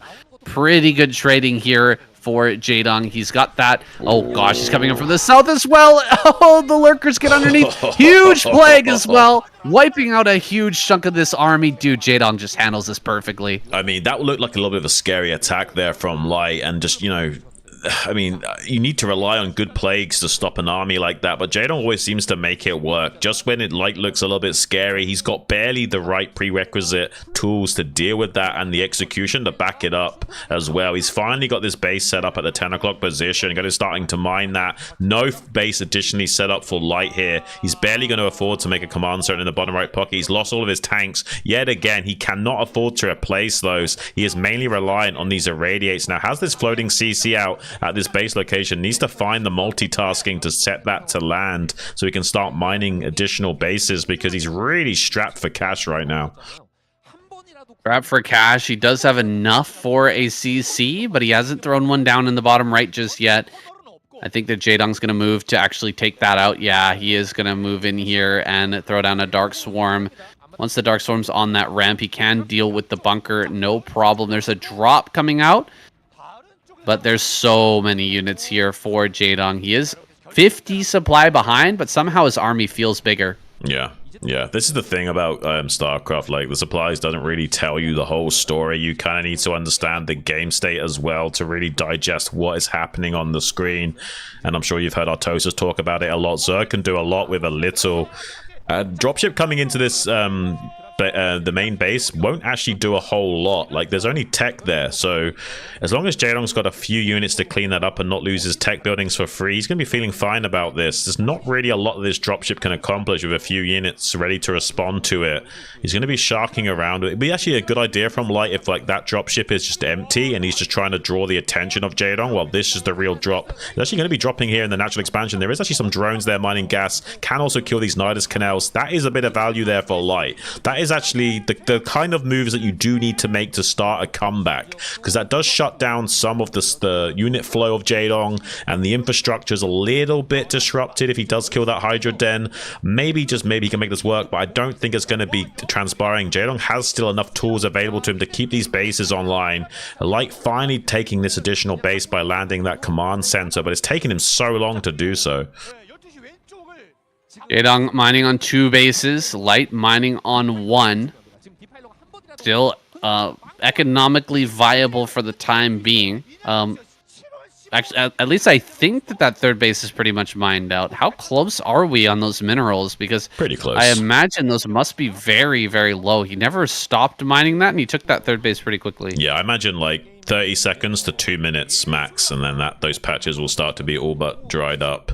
Not really much long, but this might be enough of a wind in his sails to make something happen against Jaedong. With a little bit of trickle from that 3rd base while he's now mining this 4th as well, might give him enough of a surge of production to start to put the pressure on Jaedong. He just needs a few cracks in the fortifications of Jaedong to really start to abuse him. He's getting a nice run by here. Kills the Defiler, but this is a big play for Light. Jaedong's going to start to fall apart at the seams now, saying if he loses this base, it's going to be huge. We might be seeing a comeback potential from Light. He's also getting some of these drones on the exit vector as well. Light is suddenly getting a bit of a tempo lead. Jaedong trying to counter-attack and respond by containing the rally point. A bit of pressure on it. Panic D-Matrix, though, going to be buying a lot of time against those Hydras and screening for more production cycles to finish. Maybe, just maybe, Light can hold on back at home. Jaedong's supply is getting dangerously low now. Yeah, it seems like those drops really took their toll. He was hitting multiple locations at the same time. It slowed down Jaedong just enough so they didn't have that Defiler ready in the right time. He taps out GG. Wow. Light pulls him apart there at the 11th hour. Jaedong just barely not able to keep it together. Damn, man. Damn, man. Crazy game. Crazy game, honestly. Like, Light, it played out of his mind to come back in that game. He was on the ropes for a very long time. That was definitely a Rocky Balboa. Like, we were talking about Jaedong having, like, there's some kind of Eye of the Tiger, but he definitely wasn't the main protagonist, Rocky, in that fight. Light was definitely Rocky in there, going the distance, getting the absolute F beaten out of him for so many rounds, and finally swinging back at the last hour.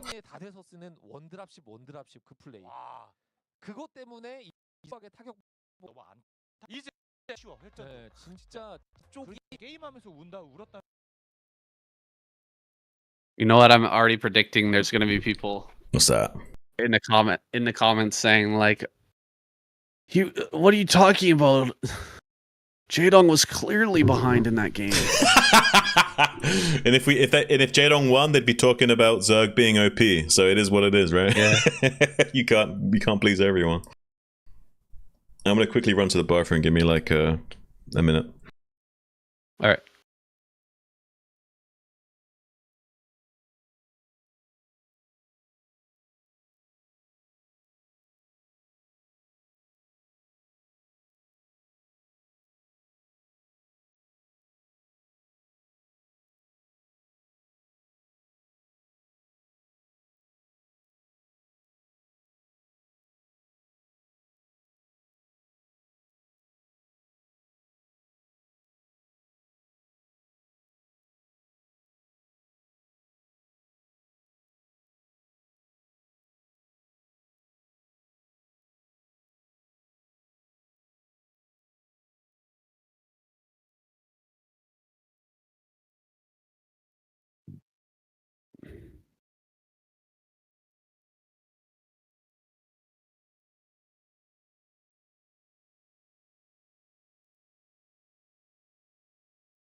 All right, I'm back.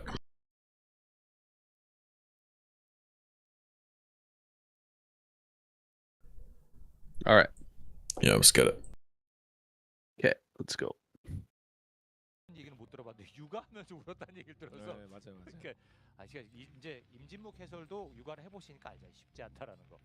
Here we go with Light versus Queen. 저는 진짜 세상의 모든 Still one revive is available on either side, but 그리고 이제 세상의 모든 아버지의 this last Terran player, Light, 그거는 이제 또 he's got a lot riding on his shoulders. We may end up seeing a Light revive, actually, Yeah. considering how he played in that last game. Pretty impressive. He was able to even take down Jaedong from such a rough position. He was getting pulled apart from every different angle, still keeping it together, still fighting back, still breaking through all those positions, and slowly weathering the storm, slowly wearing down Jaedong and taking him out. 그 사람들이 저랑 I don't even know what else to say, man. Light is just... He's Light, bro. He is, man, he's that guy. Yeah, he's like the dad of the Terran race right now. Like one of the only guys that could have pulled out that victory out of his hat against Jaedong. So many other Terrans would have just fallen by the wayside, unable to deal with that kind of pressure and high optimization play from Jaedong. It's just so good at getting the maximum efficiency trades, utilizing those Hydras and Defiler tech. Light seems to be one of the only guys that can somehow make comebacks like that look even possible. Really high level stuff from him. He isn't necessarily the best mechanical player in the world, but probably one of the best decision making Terrans we've got. 정말 많은 걸 해놨어요. Regardless of the result of that last game, I'm still super hype about Jaedong as well, though. He put out a fantastic series of games, and can't wait to see more from him. For now, though, Queen spawned over here in the top left. He is also on a tear recently. I feel like there's so many different players right now that we can say are just playing at the absolute pinnacle of their game. They're just crushing and have been practicing out of their minds. So Yeah. it doesn't carry as much weight here, but truly Zero, aka Queen, on another level, kind of like, you know, his double ASL victory type of level. Yeah, some of these guys train hard all year round, but a lot of them do seem to only really kick it up into high gear when ASL comes around the corner, and they do take this tournament extremely seriously. Some Naked Marine pressure coming out onto the map, but then deciding to not go for that at all. I don't even know. I think he's trying to hunt for the Overlord with these two Marines, but that Overlord is way safer than he anticipates it to be. Yeah, you can easily get it down to that bottom center from top left before Marines can come out and stop that. I guess he was thinking that it might have taken a long path around the side, but not the case. Queen just gets it straight down into that bottom center so that he can take a look at both naturals in the bottom right and bottom left. So Yeah. he is going to be able to get full information here as to what's going on behind this. If there's Marines being continuously built, the timing on that CC. Basically, all the information you need to know here as a Zerg player to know whether you need to build a sunken colony here early or not. Right, I do like this Overlord scouting pattern from Queen. We see it more and more these days where, you know, it allows you to kind of hedge your bets and get a guaranteed Overlord scout at the natural expansion no matter what. With the horizontal spawns at top, it's very easy to get your second Overlord over there to a scouting position. And if you do get this Overlord down into the 6 o'clock pocket, you're guaranteed a scout in the one of those naturals down there as well. So it can be really strong to go for this kind of Overlord scouting pattern, especially on these types of maps. Gonna try to block the SCV on the ramp. Good positioning there by Zero, making sure that he's not going to be able to get in there for a free scout. We're going to call him Zero, guys, because Queen, he changed his name for the ASL, and that's what he's decided to be called. So going back and forth over and over again is it's a little bit annoying. We're just going to call him Zero, all right? Yeah, I think it's because way back when he used to compete under Zero in the ASL, and he kind of reverts back to that when he does compete in the ASL sometimes. It is what it is, guys. These guys don't treat their names like band names always. Just one Sunken on the way with some Zergling should be able to hold this. Light's going to put a little bit of damage on that Sunken before running away. We'll have to cancel that bunker as well. He's trying to force a biggest response possible from Queen in making additional Lings, but I don't think Queen's going to be baited into doing that. just the bare minimal that he needs to hold on here. Light will be cycling more and more units out onto the map to make sure he's safe against any kind of counterattack from Queen, because Queen could obviously just pull the trigger on making a ton of Zerglings right now. I'm a bit afraid for these Marines. Is Ling's speed going to finish up in time? Ling's speed should be just about done here. He might be able to dive on these. All of these Marines dimmed, but looks like he will make it back into his rally point with those medics healing up. Those are not going to end up getting picked off. Queen has his mutas coming out now. Kind of an awkward attack there from Light. Setting up the bunker. The sunken colony nearly morphed already is pretty weird, but you know, he's working with some interesting ideas there, trying to force out additional stuff from Queen. Queen not really taking the bait though. Has a full 7 mutas now over towards this natural. One-shot capability is online, and he's just going to start picking away at these SCVs, getting as many kills as he can. 3, 4, and now 5. That's just enough. All of what he needs to make this Mutalisk attack worthwhile. Yeah, you want about 5 or 6 SCV kills going into the macro game, even getting a 7th there. Has an Evo Chamber as well. This could either be a mass muta Zergling play with +1 Carapace on the Zerglings to buffer, or this could be a crazy Zerg, and he's actually hiding the drone in the top right a little bit here while waiting for the Marines to place down that hatchery. Pretty standard factory timing just before the 7th minute mark. You can't really make it any later than that to be on curve with the Zerg tech timings. But if it is crazy Zerg, ideally you'd want that as early as possible. This does just allow Queen to make a ton of sunken colonies and just sit back while teching up into that hive tech and getting that crazy Zerg online. Light will either want to do some kind of really strong 2-1 attack timing at like 12 minutes 30 just before the Ultralisk Soul popping out in crazy high numbers with the Chitinous upgrade, or he want to go for some very powerful dropship play and try and bowl over the Zerg player with dropships, bypassing, circumnavigating the sunkens in the natural here. Well, let's see if Queen has a hive on the way or not. Oh, lots of sunken coming down. As Queen goes for the main base, he wants to bait Light into attacking his natural, but Light comes back home immediately. He knows that Queen wants him to attack in, and he's not going to play that game. He wants to get back here and just defend his main base. Defend this position over his barracks. Don't make this a crazy game. He just wants to macro into a good spot. Queen does not have a 3rd base started just yet. And there it is. The hive is on the way. It's most likely going to be just that crazy Zerg style. Trying to do as much damage right now to slow down Light as much as possible. Slowing down these tech buildings would be great too, but these Marines are all over him. They're going to push him back through the turrets down here at the bottom left. And you know, he's really not going to get the damage that he was looking for with Light sitting back at home right now. Not out on the map trying to look for a hatchery because there just isn't one for the time being.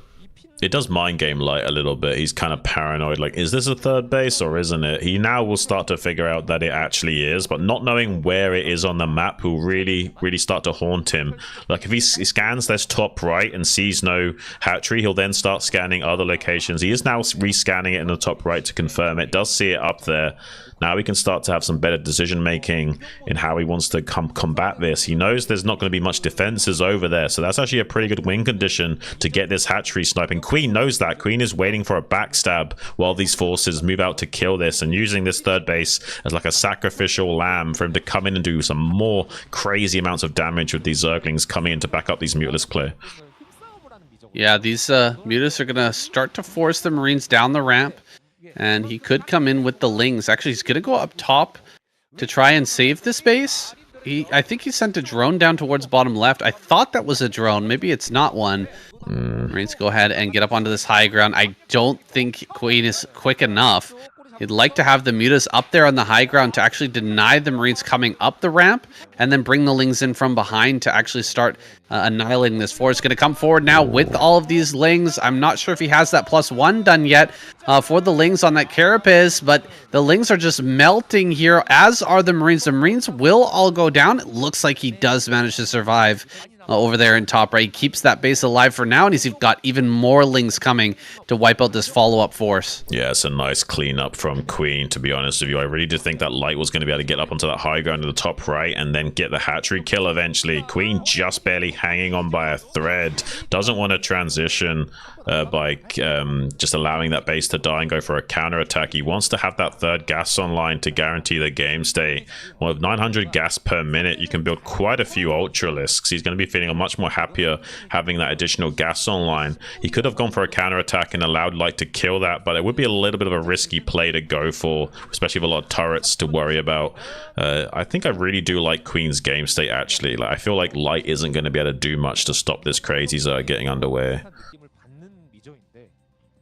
Crazy Zerg is coming online now as that Ultralisk Cavern is done. Double upgrades on the way. He's skipped completely over Lurker to get into this Ultralisk Cavern. We're not going to see Defiler most likely this game unless the game goes super late. And, you know, 4th and 5th gases end up coming online for Queen. He's going to look for another base somewhere out, probably on the left-hand side. I'm imagining maybe a center left base or possibly down in bottom left.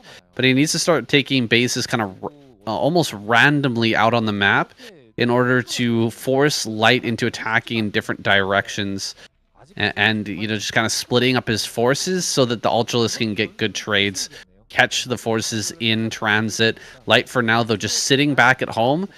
Queen is fine with this. If you're just going to sit there and wait, get that third gas online, get a 4th base up, he is completely happy with this game state as it stands. Nice. I like the pre-splitting of the mutas as well. He's got the mutas on 3 different control groups, like slightly smaller packs on 2 and 3 control groups, so that when they do get raided, he can just go like 1 click, 2 click, 3 click to sort of like mostly split them up, so he can quickly then isolate the which Mutalisk is irradiated to split out most of the damage splash as possible. Pretty well executed from him. Light now going to be starting to move out with his vessel count to put some pressure right before the +2 timing hits his Marines. This is around the timing you need to hit Crazy Zerg at like the 12-minute 30 mark with 2-1 upgrade timings and a massive bioforce and gunning down those ultras with manual target commands. It just it doesn't look like Light's going to be able to do it. Like Queen's even been active with some like small pockets of Zerglings to turn around the Bioforce and buy a few extra precious seconds as well. Like any time that Queen buys right now is really annoying for Light to have to contend with. Getting on top of his rally point and just forcing a turnaround. He probably didn't even have to turn around for these Zerglings as well. He's just worried about some shenanigans going down and him getting on top of the production in any way, shape or form. And Queen is just playing him like a violin at this present time. Wow, a lot of sunkens have been made on that high ground. You rarely ever see a pro player creep sunkens down towards the ramp location at any of these main bases, but he's done it here. He's actually spread those creep colonies out and eventually made it over to this ramp. Now he's going to pull the Ultras through the Nidus Canal. He wants to hit this from behind, right as it's hitting into these sunken colonies. So a bunch of D-Matrix are going to go down on these frontal Marines, and a bunch of Ultras are going to pop through this Nidus. Ultras coming from behind this as well. They're not quite here yet. Actually, some of them are going to get are going to start to connect with some of these Marines that are out on the map. A bunch of these vessels go down. In fact, all the vessels go down, and the Ultras are cleaning up everything. Shun, he's done it. He's completely held this, smashing through Light's attack. What the heck did I just watch? That's crazy. Light would bowl over most Zergs in that position. It's really hard to stop a well-executed attack like that, especially with the double D Matrix coming out onto those Marines to soak up sunken hits. He only had 4 sunkens as well, finished up with 2 on the way. Just really well executed play there from Queen. The 2-1 timing was ready from Light. He had all the tools necessary to make that attack work, but Queen had slowed him down just barely enough that he had enough critical mass finally reached that he could overwhelm that Terran force with a good surround using those Ultras to also cut off reinforcements. Really impressive stuff from Queen in this game. He's making Crazy Zerg look absolutely OP right now. There was a time when Crazy Zerg was kind of a map-specific build, but it feels like you can pull it off almost anywhere now at the highest level. He can beat Light with it. And he hasn't beaten Light yet, but he's beaten back that first army, and that's the big hurdle for the Crazy Zerg player. Once you kill that first army, then you can start expanding all over the map. It becomes way simpler. Yeah. Everything just becomes way easier, and you're gonna hit that +5 armor eventually as well. It's really that timing when the Terran player has 2-2 and you're like waiting for your second armor upgrade and all your Ultralisk upgrades, the speed to come online and that sort of thing is when it's scary. But Queen is past that point. Now he just needs to get the closer. Here on Radiant, I mean, he's making it work. It's crazy to me. He's taking 4 bases at once. This is kind of how you can play Crazy Zerg once you get set up. You just start expanding in every direction. 5 bases at once. You're 6!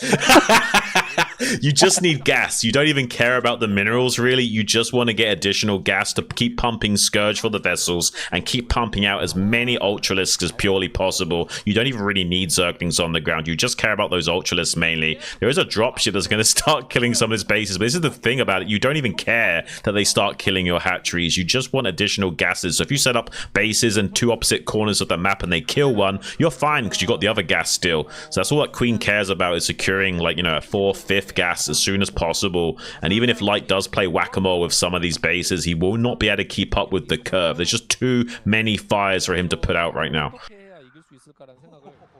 Oh my gosh, so many cows. Cows completely surrounding this army. He's gonna, well, not be able to kill those because, yeah, he can't get back there. He will get the dropship, though. That's good enough. 3 Marines in this corner.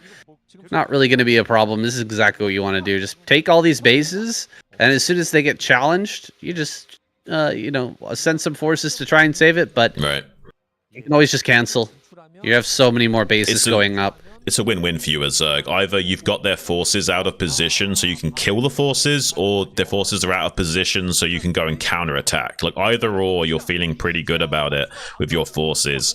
Light needs two additional gases to make this work, and he only has 1 coming online with this 3rd base. Queen knows that all he has to do is just stop 4th gas from coming online for Light, and he's going to be easily able to Sauron Zerg him down. This is a crazy force from Light we see moving out onto the map. It's just not going to be enough. Like, the full surround of these Ultras is going to be absolutely eviscerating this army. There's a lot of actually preemptive irradiates on these Ultralisks, but even a Defiler coming down to support this is going to be like box art type stuff in terms of just how crazy the screen looks right now. Like, there's no way Light can chew through this army. Queen is going to absolutely decimate through this, and Light is going to be tapping out in just a few moments here. There it is. GG. Queen takes down Light on Radion with Crazy Zerg. A new era of Zerg builds is upon us, guys. Not just, you know, Kickback, the map where players can pull out Crazy Zerg. You can pull it out just about anywhere. I'm wondering if even Metropolis is going to be a good map. With these other maps, Polestar, maybe you can pull it out there as well. It's a serious possibility here, guys. We're going to be jumping into what could be potentially our last game. Light has been eliminated. I imagine he'll be reborn here in a moment. He'll be revived and brought back for a rematch versus Queen, but we'll see what the Terran decide here in just a moment. Could be JYJ, but I have a feeling it's going to be Light. It's Light. Yeah, no surprise. Let's get it on. Just reviving. Oh yeah, doing the green light. I like the text, by the way. The font is working better. It's the names are popping out a little bit, and with the slender red bars, it looks good. Cool. Yeah. Sounds good. All right. Let's go.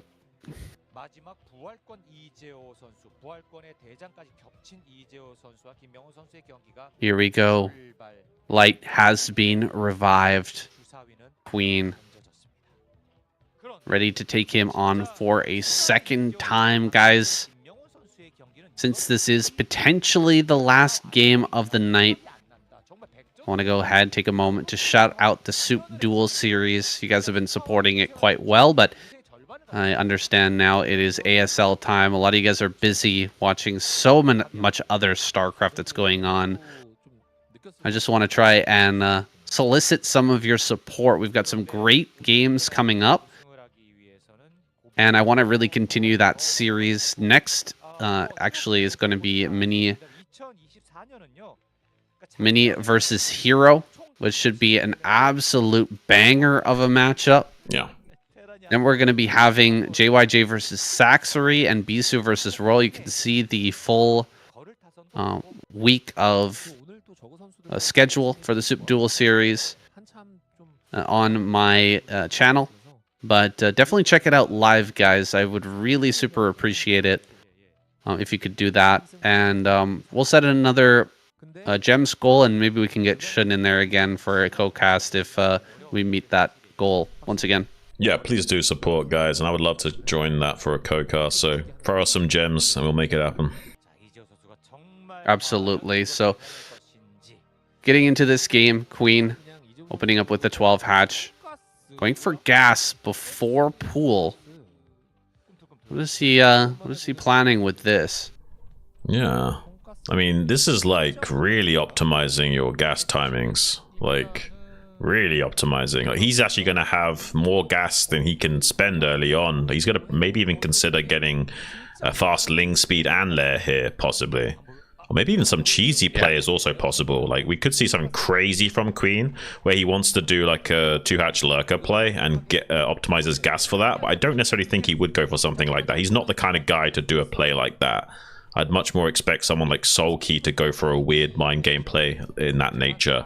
Him seeing the gas timing and the pool timing, Light might be able to smell this out, but it's really difficult to do so because he didn't see exactly when the gas was finished here.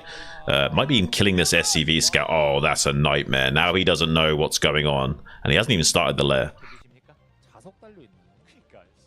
Yeah, there is going to be a Marine pushing forward, and it will spot no drones down there at the natural.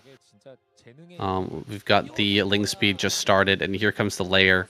So Ling speed first. We could end up seeing a lot of Lings get made by Queen, and if Light wants to be this aggressive with his Marines, he could end up getting himself in a lot of trouble. We're in a position right now where the barracks is actually poking outwards, and Marines are going to be popping on the outside. So Light doesn't really want to go all the way behind the wall in order to keep those Marines that are popping on the outside safe. Yeah, he's trying to bait Light into coming out onto the map with these naked Marines, and then he's going to punish with a very fast speed timing that Light's not prepared for. These two Lings are actually to bait Light, to be like, oh no, I'm not ready to deal with this right now. You got some free shots on my Lings, whatever will I do?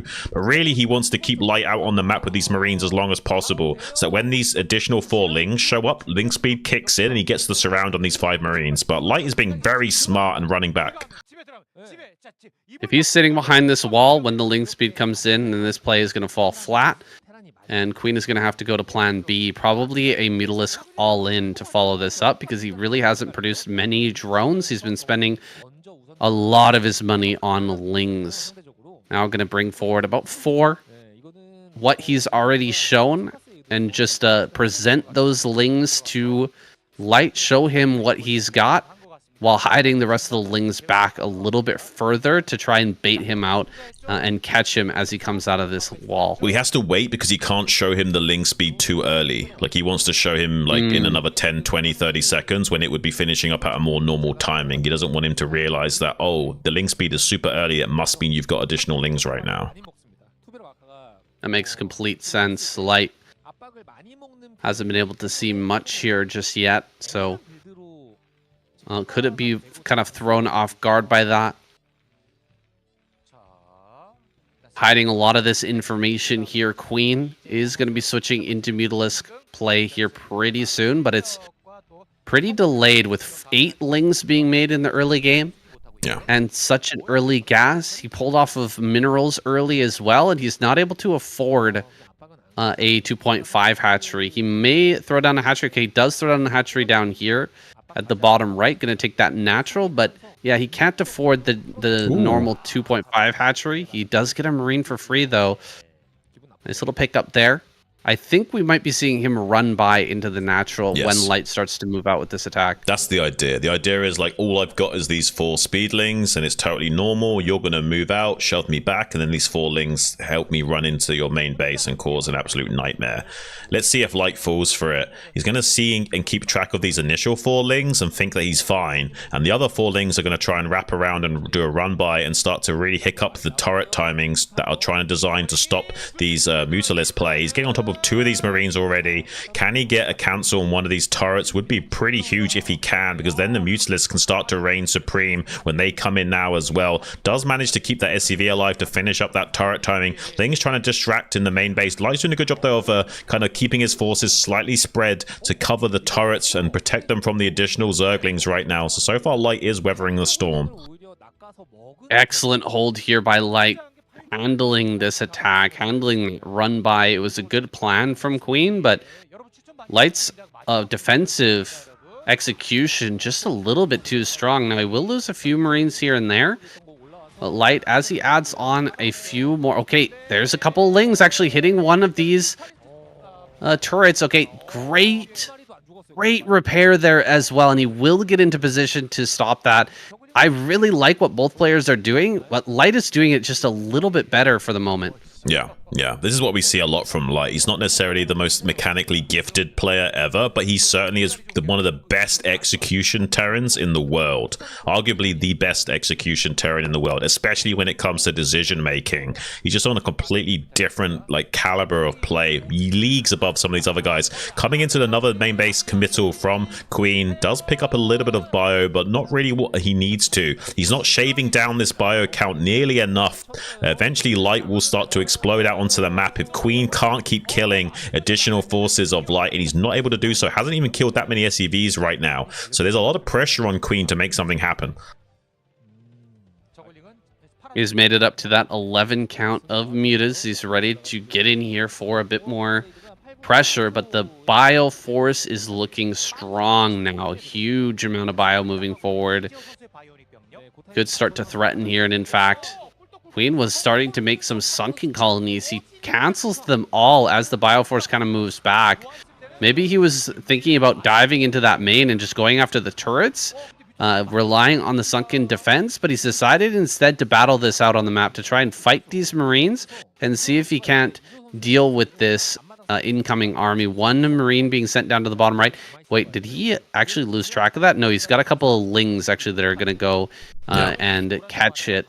Moving into position. No, actually, maybe a couple of mutas. I'm not exactly sure what that is on the screen right now, but something's being sent back to actually deal with that Marine. Yeah, it is two mutas here. Yeah, he's going to avoid disaster of just losing a drone or 2 for free to that. So that's at least something. He's trying to be optimal by avoiding making the sunkens, just a singular safety sunken, and that's it.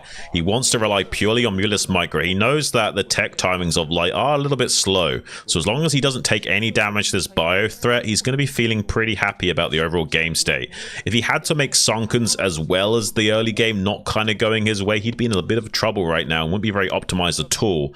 But being able to get away with not making any sunkens makes his mid game a lot stronger.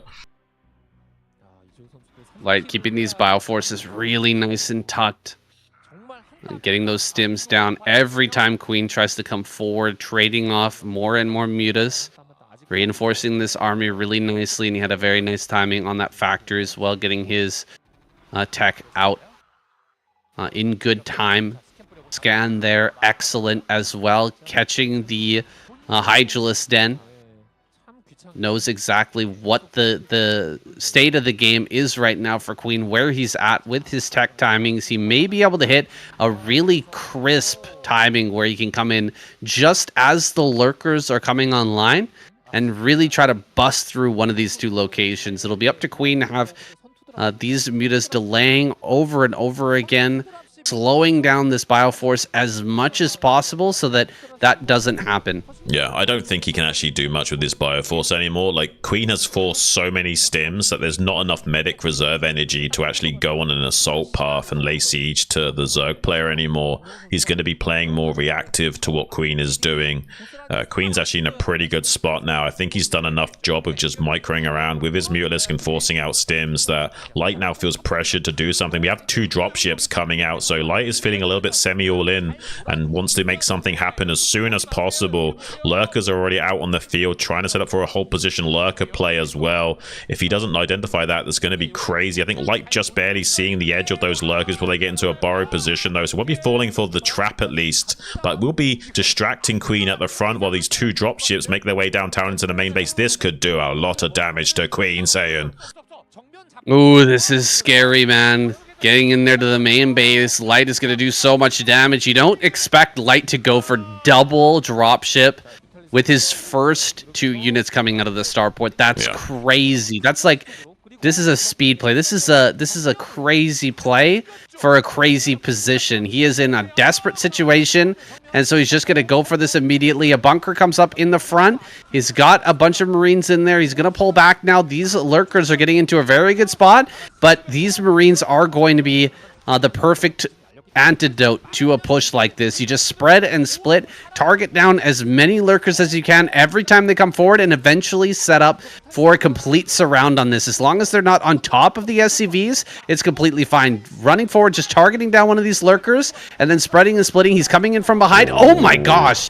So many Marines just died there. Oh, no. Maybe he can get on this high ground. Oh no, Saiyan. Calamity here for Light. Yeah, this is really rough. Getting up to this high ground is going to be so much difficult now. SCVs are coming from the ramp as well. I don't know what these SCVs are doing. This is kind of like hoping for the best. Maybe the SCVs can help kill these lurkers. This is a pure desperation play from Light. He knows how bad it is for these lurkers to be on top of his production line. He's done a great job of killing off the hive and all the tech in the main base. There's no Defiler Mound. There's no nothing for Queen right now. He's remade the Defiler Mound in the natural expansion to make use of the hive dying. But I don't know, man. This is kind of a wild game we have on our hands. The natural expansion is under threat, but the Terran production is exposed. Light is in a game-ending position. If he can't stabilize this position right now, he is going to die to Queen, despite doing so much damage on Queen's side of the map. Ooh, he does throw down 1 irradiate on a Muta.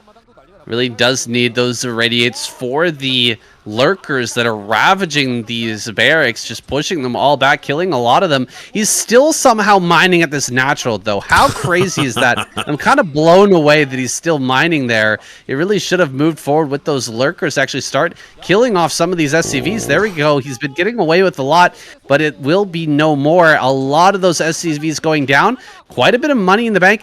When is he going to start building Wraiths, Shun? He should be building Wraiths right now. I mean, this is crazy. I didn't think that Queen was going to be able to pull this game out of the bag. We finally see a Wraith to start putting some of these lurkers on a clock, but there are a few Hydras here to buffer, actually. Queen is making it work. This is a wild game. He's completely lost his main and drones and tech in the natural expansion, but remaking that Defiler Mound there, especially off to the left-hand side, so it's more protected by that Sunken and can't get easily sniped up by those Marines. It's a really clutch play here from Queen to make sure he can then go on the offensive with some Defiler support. He is barely cleaning up these lurkers in the main base, but now there's some speedlings coming in to finish off the job and put the last nail in the coffin, saying. These Lings getting up here and crushing through lurkers, Hydras, everything making its way to the front. These Wraiths are going to be very helpful, of course. Wraiths are definitely going to help out, but with those Hydras there, they're not going to be able to stand for very long. Firebats pop out. They immediately die to the lurkers. Oh. 1 Hydra here. Just 1 Hydra. Defiler coming across the map, though. He's done it. He's going to get in here with the Defiler, set up 1 Dark Swarm, and that should be that. Forcing back the lurker here for a moment. What do we have? 4 units here for Light? Yeah. Just these 2. And oh, he's actually bringing back the dropships. Maybe bringing back some Marines to try and stabilize the position. No, there's just no way. He's got Cloak on the way, but there's no way the race would have enough DPS to hold all of these forces at bay, even with no detection. This is crazy. What a crazy game from Queen. Most Zergs would have just fallen apart with how much damage was done in the main and natural. Queen still manages to find the win condition, though, against Light of all people. Really stellar stuff. What a Zerg victory here. There's just no way of coming back from this position now that the Dark Swarm is here as well. Like, even with a mass cloaked Wraith play, your entire production line is exposed. GG is called from Light, and Queen makes Zerg look so crazy good in comeback potentials. Usually you do not see a game like that, saying. Yeah, for sure. That's a 1 in a million game right there. The champions today. Zerg takes it home. Queen. Just barely able to take that down. Yeah, you're totally right, Shun. Most Zergs would have fallen apart with all the damage that was done with that drop. It was struggling. But he just kept the pressure on. He kept the pedal down all the way to the floor, just shoving more and more units into that main base, and Light was barely not able to stabilize. It actually looked like he was for a minute, right? Those lurkers weren't on the natural. The natural was holding, especially when the Marines were coming up for the flank. Those lurkers there in the natural were completely surrounded for a moment, but Light just was barely not quick enough to get that surround, and then the lurkers get up on the high ground. Oh gosh, man, it's just so much craziness in that game, so much to unpack. But what a great way to finish off this season of KCM. Season 1 of 2025, absolute banger. Really absolute banger, saying. I mean, what a treat for us. That was a really special way of closing out the series as well. He was so close to getting the surround on those lurkers, but Queen managing to screen the Marines on the south threshold with those Mutalisk Force long enough, and Light was desperate to wait for more irradiates, but couldn't quite squeeze out enough to weather that storm. Really well executed attack from Queen. I'm so impressed by how well the Zergs have been playing in preparation for the ASL. You can tell just how absolutely insane they all are right now in terms of their executional ability. Lots of surprises today, but Zerg victory, not one of them. Looking at that lineup, we were pretty sure that they were going to be able to take this one home. Still, Sock played pretty well. He put out a pretty awesome game, right? He surprised both of us with that crazy style that he tried. Yeah, I think he could have done better with it as well. He went up to 6 Valkyries and then just kind of played passive from then on. If he'd been more active in the air with those Valkyries and put the pressure onto Jaedong and forcing him to make more Scourge and play more reactively rather than just pump out a massive amount of Hydras, he probably would have been able to transition that game into a win. Yeah, I was pretty happy with the JYJ's play as well. Everybody really came to play today. It really is an ASL season going on right now. You can tell just by the way everybody, how hungry everybody is for a win. Yeah, I mean, you can really see the tenacity in the gameplay. Like, these guys are playing out of their minds right now. I can't even imagine the amount of practice they put in for ASL. Zerg is definitely a high micro-orientated race as well. The unit control is so important. I imagine there's also countless hours these guys are spending on Mutalisk micro maps to just really dial in that control as well. Really nice to see the fruits of their labor come to fruition like this, and we get to see such crazy high intense octane games. Well, that's it for this season, guys. Season 1 of 2025 is complete, but we're looking forward to many more great seasons this year. I'm not sure if we're going to get 4 seasons or 5 seasons. As we did get 5 seasons last year. I'm not sure if we're going to have a break this next week either, but I'm sure we will be back either at least in 2 weeks. So until then, enjoy the ASL. Go check out the Soup Duel series as well. Either way, check the link in the description, guys. Soup Live, SCTVEN. That's where we're going to be casting, Shun and I, the ASL. We've been casting it the round of 16 so far, and it's been a hell of a lot of fun. Oh, yeah. The Super Duel series has been amazing as well, so definitely come check us out over there. Yeah, we're just going to be here casting tons and tons of games. SCSL is coming up soon, too. We're going to be casting the new season this weekend, or at least starting that, and casting it probably every weekend or every week afterwards, so much good Starcraft on the way for you guys. Hopefully you're not going to get overwhelmed here and you can still make it out to a lot of these events. But we appreciate you guys either way. We're going to keep doing what we do because we love it. We're having a great time. And yeah, we're going to bring you more great seasons. Thanks for watching. We'll see you next time. Absolutely. Thanks, guys. All right. GG. GG. Damn. I mean, that's crazy to come back from a bust like that. From like that's ridiculous. And Light was that was nuts. Light was doing some pretty fancy moves to hold on as well. Like he made an extra bunker out in front, got an SCD repairing that just to sandbag the push a little bit, was starting to wrap around with his Marines for a Lurkus around. Like, he had the right moves prepared. Like Light's decision making was really high level still. It's just Queen's execution was better. Yeah, I mean, he was really close to holding that. Yeah. Really close to holding that. That was a great way of ending the series, man. What a banger. Yeah, that was fun. Damn, we're finishing up a bit later than expected. Yeah. Took about 3 hours. Yeah. Yeah, finals can be a little long. But it was fun. It was a good series there. Yeah, I really enjoyed it, man. And we got hopefully we'll do recording this weekend because we need to catch up to that. And then I'm so looking forward to Group C on Monday for ASL. Yeah, dude, that's gonna be a lot of fun. Group D is the group of death, I'd say. D for death. D for death, yeah, maybe. I think a lot of players wanted to avoid that group, right? I imagine so. That group is disgusting. Like, I mean, Group C is pretty scary too, right? Yeah, Bisu, Zero, Action Rain. I mean, that is a nasty group, but you've got 4 players who could win the entire tournament. Yeah, in Group D. In Group D. Yeah. Snow, Rush, Hero, Mini. Ugh. Yeah. It's kind of brutal. I know Mini's he's a little bit on and off, right? And Rush can be a little bit on and off too. But they're both still champion potential players, aren't they? Champion. They're definitely round of 4 type players. Yeah, for sure. For sure. Snow's been a little bit choky in the ASL, but he's definitely a potential of getting through to the round of 4, hence the seed. So I mean, yeah, they're all championship potential players, every single one of them. For sure. It's gonna be crazy. I'm so stoked for it, man. I wish we could do it now.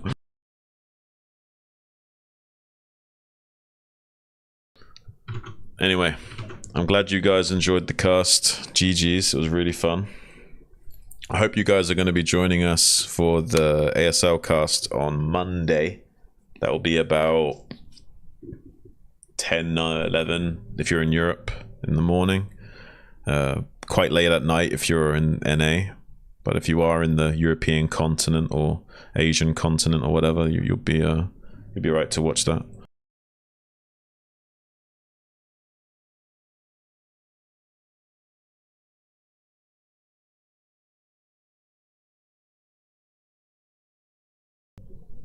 What time is it for you now, Sam? This is a funny content. Funny content. It's 10 p.m.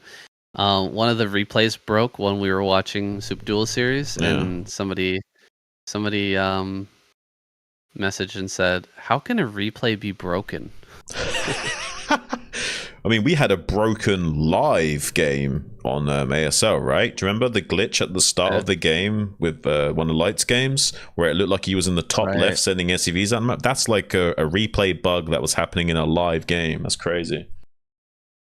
Yeah, that was a replay bug from one of... I think they switched to the other observer, right? Yeah. They have 2 observers in there, and the one observer had a bugged game, and then they immediately realized it and switched. Or almost immediately realized. It's kind of crazy because you usually only see that in replays. It's very rare to have that happen in a live game. Yeah. Yeah. That is wild. Ghosts in the machines. That's what I'm going to I'm going to reply.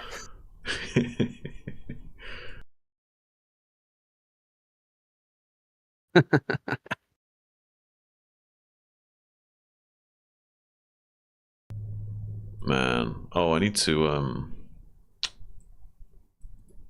clean up some space on my Google Drive at some point. It's getting overwhelmed with all this stuff I'm uploading.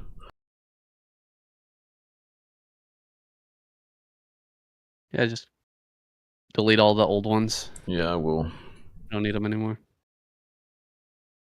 I have to keep going through and deleting the ones that you keep sending me.